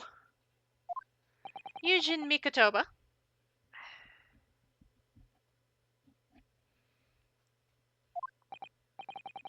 Yes, Your Excellency? I believe you are best placed here to confirm or deny the veracity of the defense counsel's argument. You will tell the court the truth about the details reported in this newspaper, please. It pains me to have to admit it, but I'm afraid I don't know. You don't know? The toxin was kept under lock and key in my laboratory, certainly, but I was unaware of any theft. Do you mean to tell the court that the reports of this theft are unfounded? No, Your Excellency. Without returning to the laboratory to investigate myself, I couldn't say. Ha! Listen to the bumbling academic! Unaware of the theft of secret state research from his own workplace until he reads it in the newspaper. I take full responsibility for the incompetence of my supervision. Father. A pitiful situation for a university professor. You should have more control over your students, rather than allowing them off on killing sprees. Getting hair in my eyes. Don't worry about it. Whoa! Whoa! Oh my goodness! It's Ray. None of this is Professor Mikotoba's fault. What was I saying before It's totally unfounded. I got cut off as I was like trying to get hair out of my eyes. It's all my fault. Ray. Membami-san, you stand accused here. Outbursts like this will not be tolerated. But it was me. I was the one who noticed the poison we were developing had been stolen that day. What? So you knew. I'd been placed in charge of overseeing the project. It was the day that Professor and Saseki-san were interviewed together for the newspaper. That's when I noticed that some of the poison was missing. Just a tiny amount it was. Why didn't you let me know immediately? I was scared. The whole project was supposed to be confidential, but some of the toxin had somehow been taken. So, I decided I'd try and get it back before anyone else found out. Because I had a very good idea who the thief was. The thief? You don't mean... Yes, of course. It was that dainty English woman. Miss Giselle Brett. That's why I decided to join the little group of people going to the seaside. Inside the beach hut, I confronted Miss Brett. But she just sat on a stool at the back of the hut, smiling sweetly at me as if she knew she was untouchable. I know it was you who stole the poison. Well now, whatever do you mean? And then she suddenly got to her feet before falling to her knees in front of me and then collapsing on the floor. That's when I saw the knife in her back. I couldn't understand what had just happened. And then, a moment later, I was seized with fear.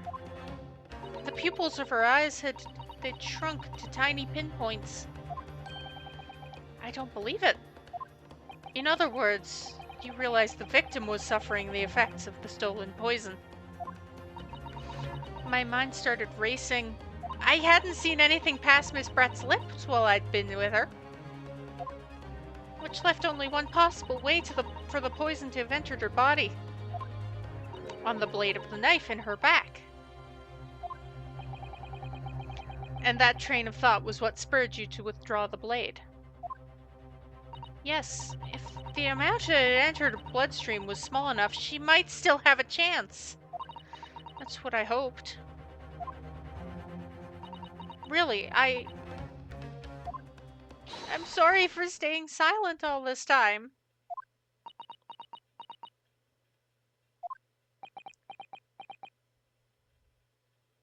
So if she died because she was poisoned,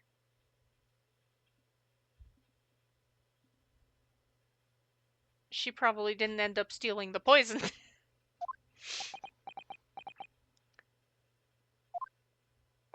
Your attempt to hide the truth of what happened is not something that can be overlooked.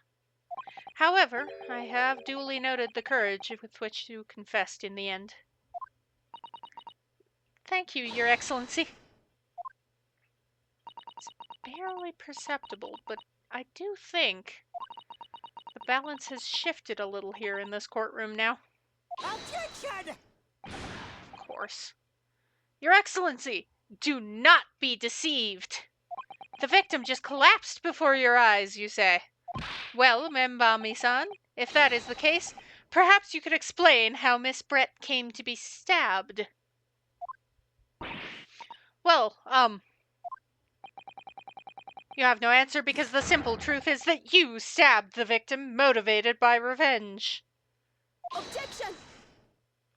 But you have no conclusive evidence to prove that assertion, do you? I bet he fucking does.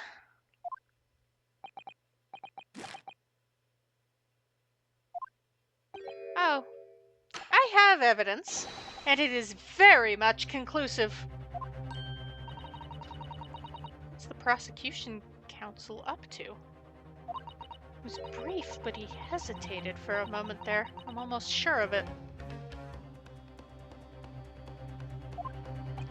You will produce the aforementioned evidence at once, Professor Ouchie.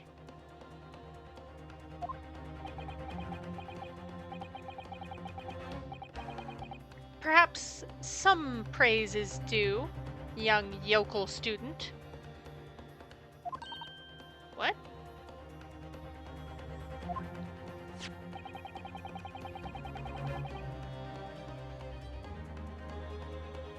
I had imagined there would be no need for me to submit this evidence.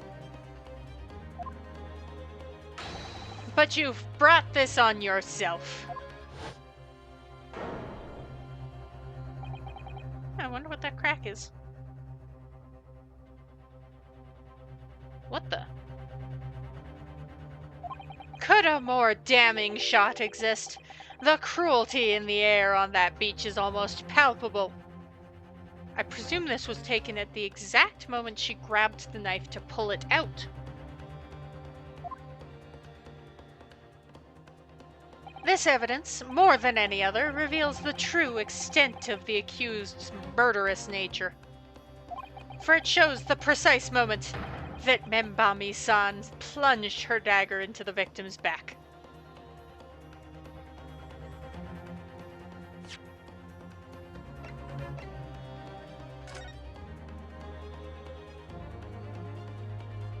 I thought I recognized that. Raucous England returnees tell all. So this is the interview with you and Seki-san. was quite an exchange. Yes, he became a little over-animated when he was talking about his time in England. When he was accused of murder.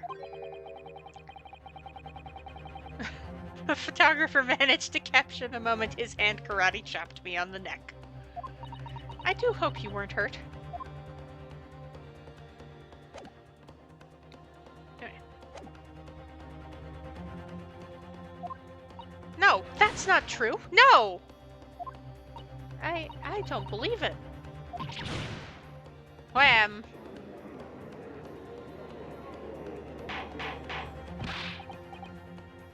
Counsel for the defense, was it you who was responsible for that shrill scream that just pierced my courtroom? Perhaps his voice has yet to break. These yokels are slow of mind and slow to mature. Or maybe I'm a girl. Nah.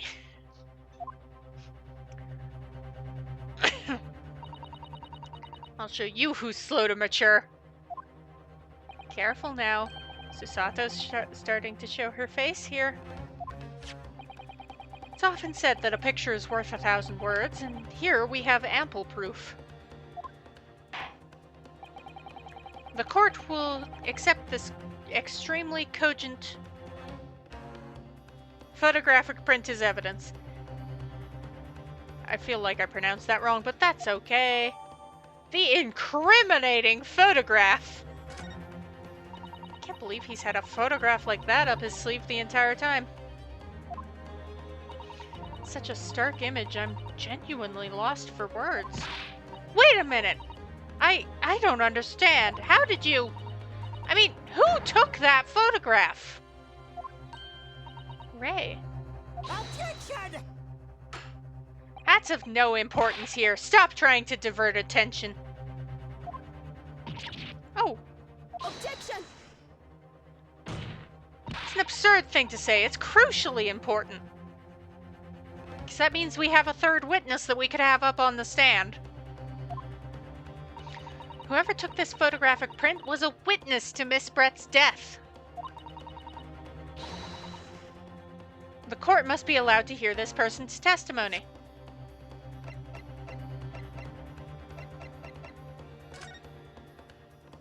Whoa, look at that. There is. It's almost like she could have been stabbed through that.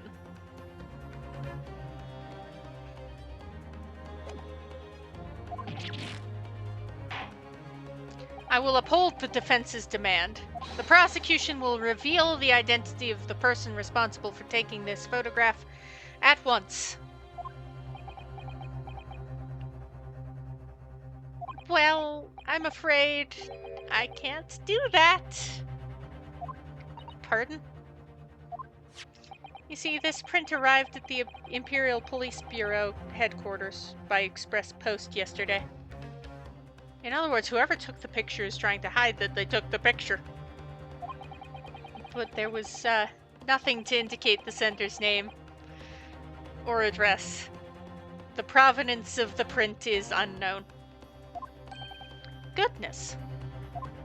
Are we to understand then, counsel, that in full knowledge of the fact that this photograph has the murkiest of origins, you nevertheless believe it fit for submission as evidence in the Supreme Court? When you first produced that print before, I noticed you hesitated for a brief moment. Because you knew it wasn't completely reliable evidence, didn't you?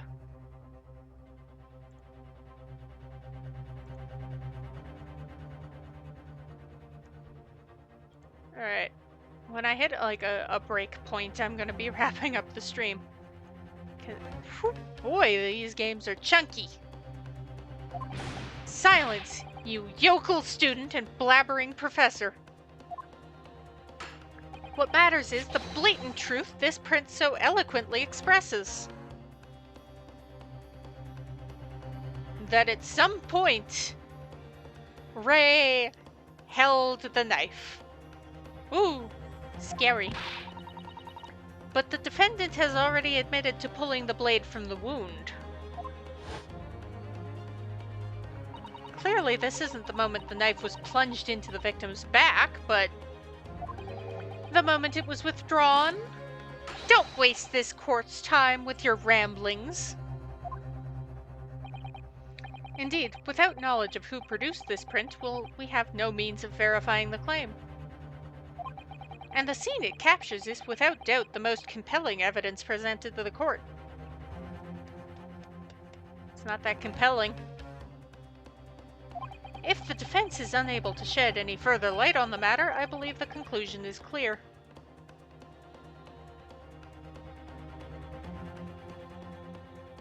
Something...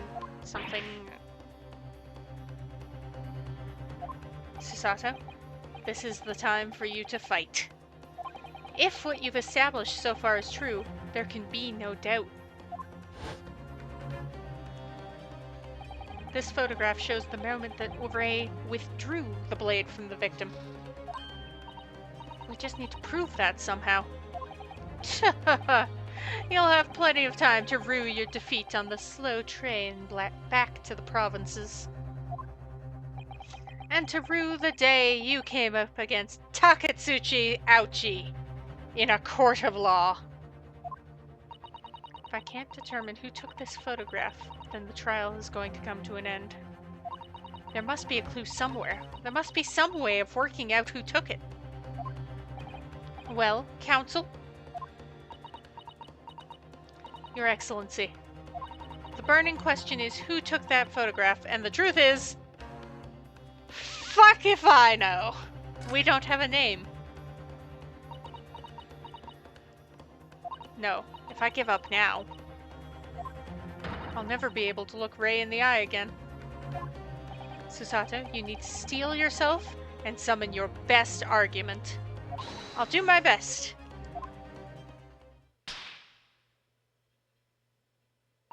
This isn't about whether I can or can't come up with the answer now. I simply have to. The identity of the person who took this dramatic photographic print is, I assure you, something the defense can and will reveal. What? No, you can't possibly. But as you so boldly claim you can, please enlighten us. Unfortunately, I am unable to present a name. How utterly underwhelming. However, I am able to present evidence. Did you really believe you could? Okay, yeah. The defense has a piece of evidence that reveals important details about the photographer's identity. Guess what piece of evidence? Look at that jagged crack. And then look at that jagged crack.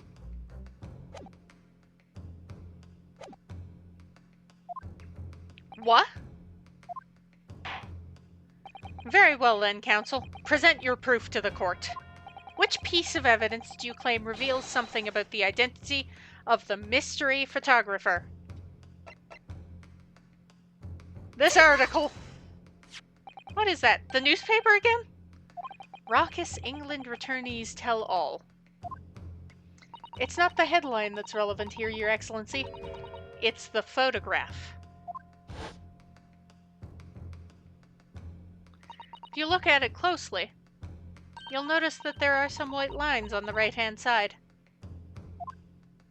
Ah, yes, indeed. They had already caught my eye, as it happens. Huh? What of it? A shadow of some kind, presumably. From the branches of a tree or the like. They were inside. How were their tree branches?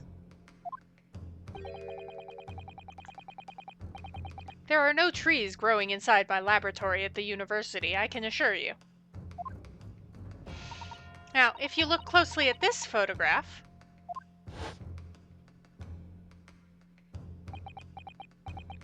Good gracious! Yes, exactly the same pattern of lines is present on this photograph, too. Objection! Well, that tells us nothing! Ha! Yes, it's a shadow of some kind. Definitely. From the branches of a tree. There wouldn't be any trees growing inside a hut at the beach council.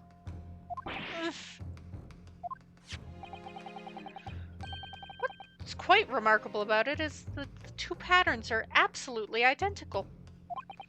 How could such an extraordinary similarity have transpired? The curious matching pattern that appears on both photographic prints is a result of a camera defect.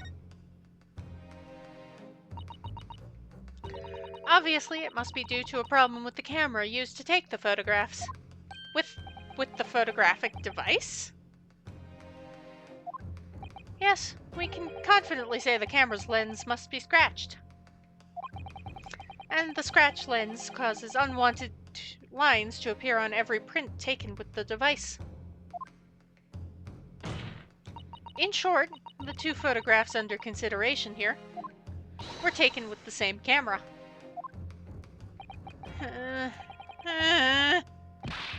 But there must be hundreds of such camera devices here in the capital. Hundreds of such camera devices that all produce identical defects? It would be utterly impossible to identify the owner of this particular one. You know, the newspaper probably credits their photographers. Objection! I think you're forgetting, Prosecutor Ouchie, that one of the photographs featured in a newspaper article. A newspaper... Ah! That's right. The author of that article is the mystery witness to this crime. Wah!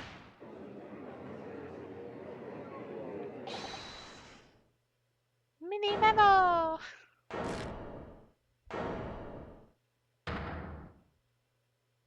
I see why you were called a raucous England returnee.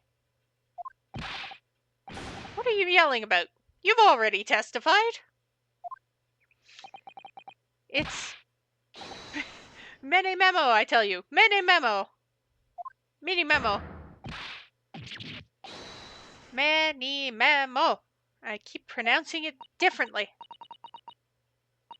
Saseki-san, what was that? Did you say many memo? Ever since I returned to Japan, a reporter from the Shoyu News has been hounding me, following my every move. A reporter by the name of Raiten Many Memo, hounding me from dawn till dusk. Now that he mentions it, it's the guy with the notebook with the blue on his...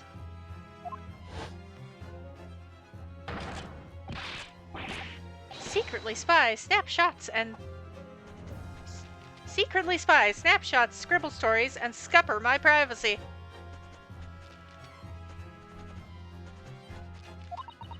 Could that same reporter be...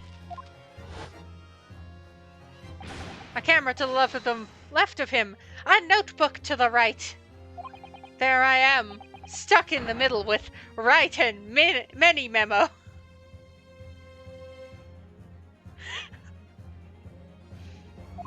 So you're saying that this picture was taken by many memo? Yes! My lord, your excellency, Esquire! Officer, find this newspaper reporter at once and bring him to my courtroom. We will adjourn for a short recess in the meantime. A fairly long recess, a weekend recess. Because I am going to be wrapping up the stream. As you say, Your Excellency. So I'm fairly sure the recess will be a break point. They usually are. One more thing. I want this knife, the murder weapon, examined for traces of poison. You will solicit the assistance of the Imperial University's medical department for the task. Understood?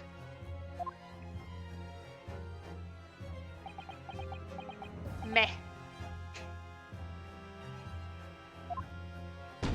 Many memo!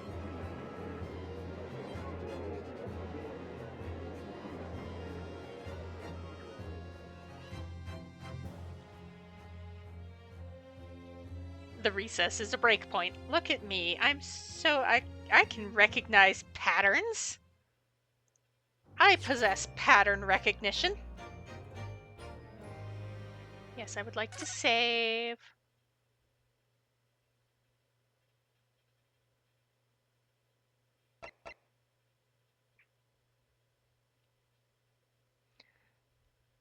I will save on top of the first game. The second game is my personal game.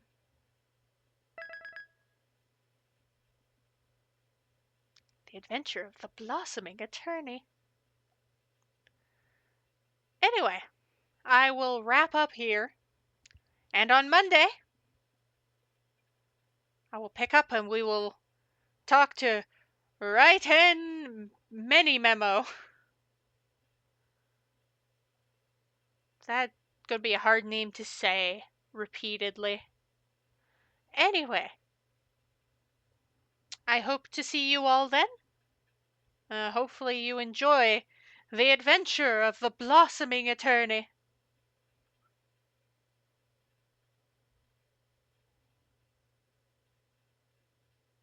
All right. I mean, I could continue, actually. Nah. See y'all Monday.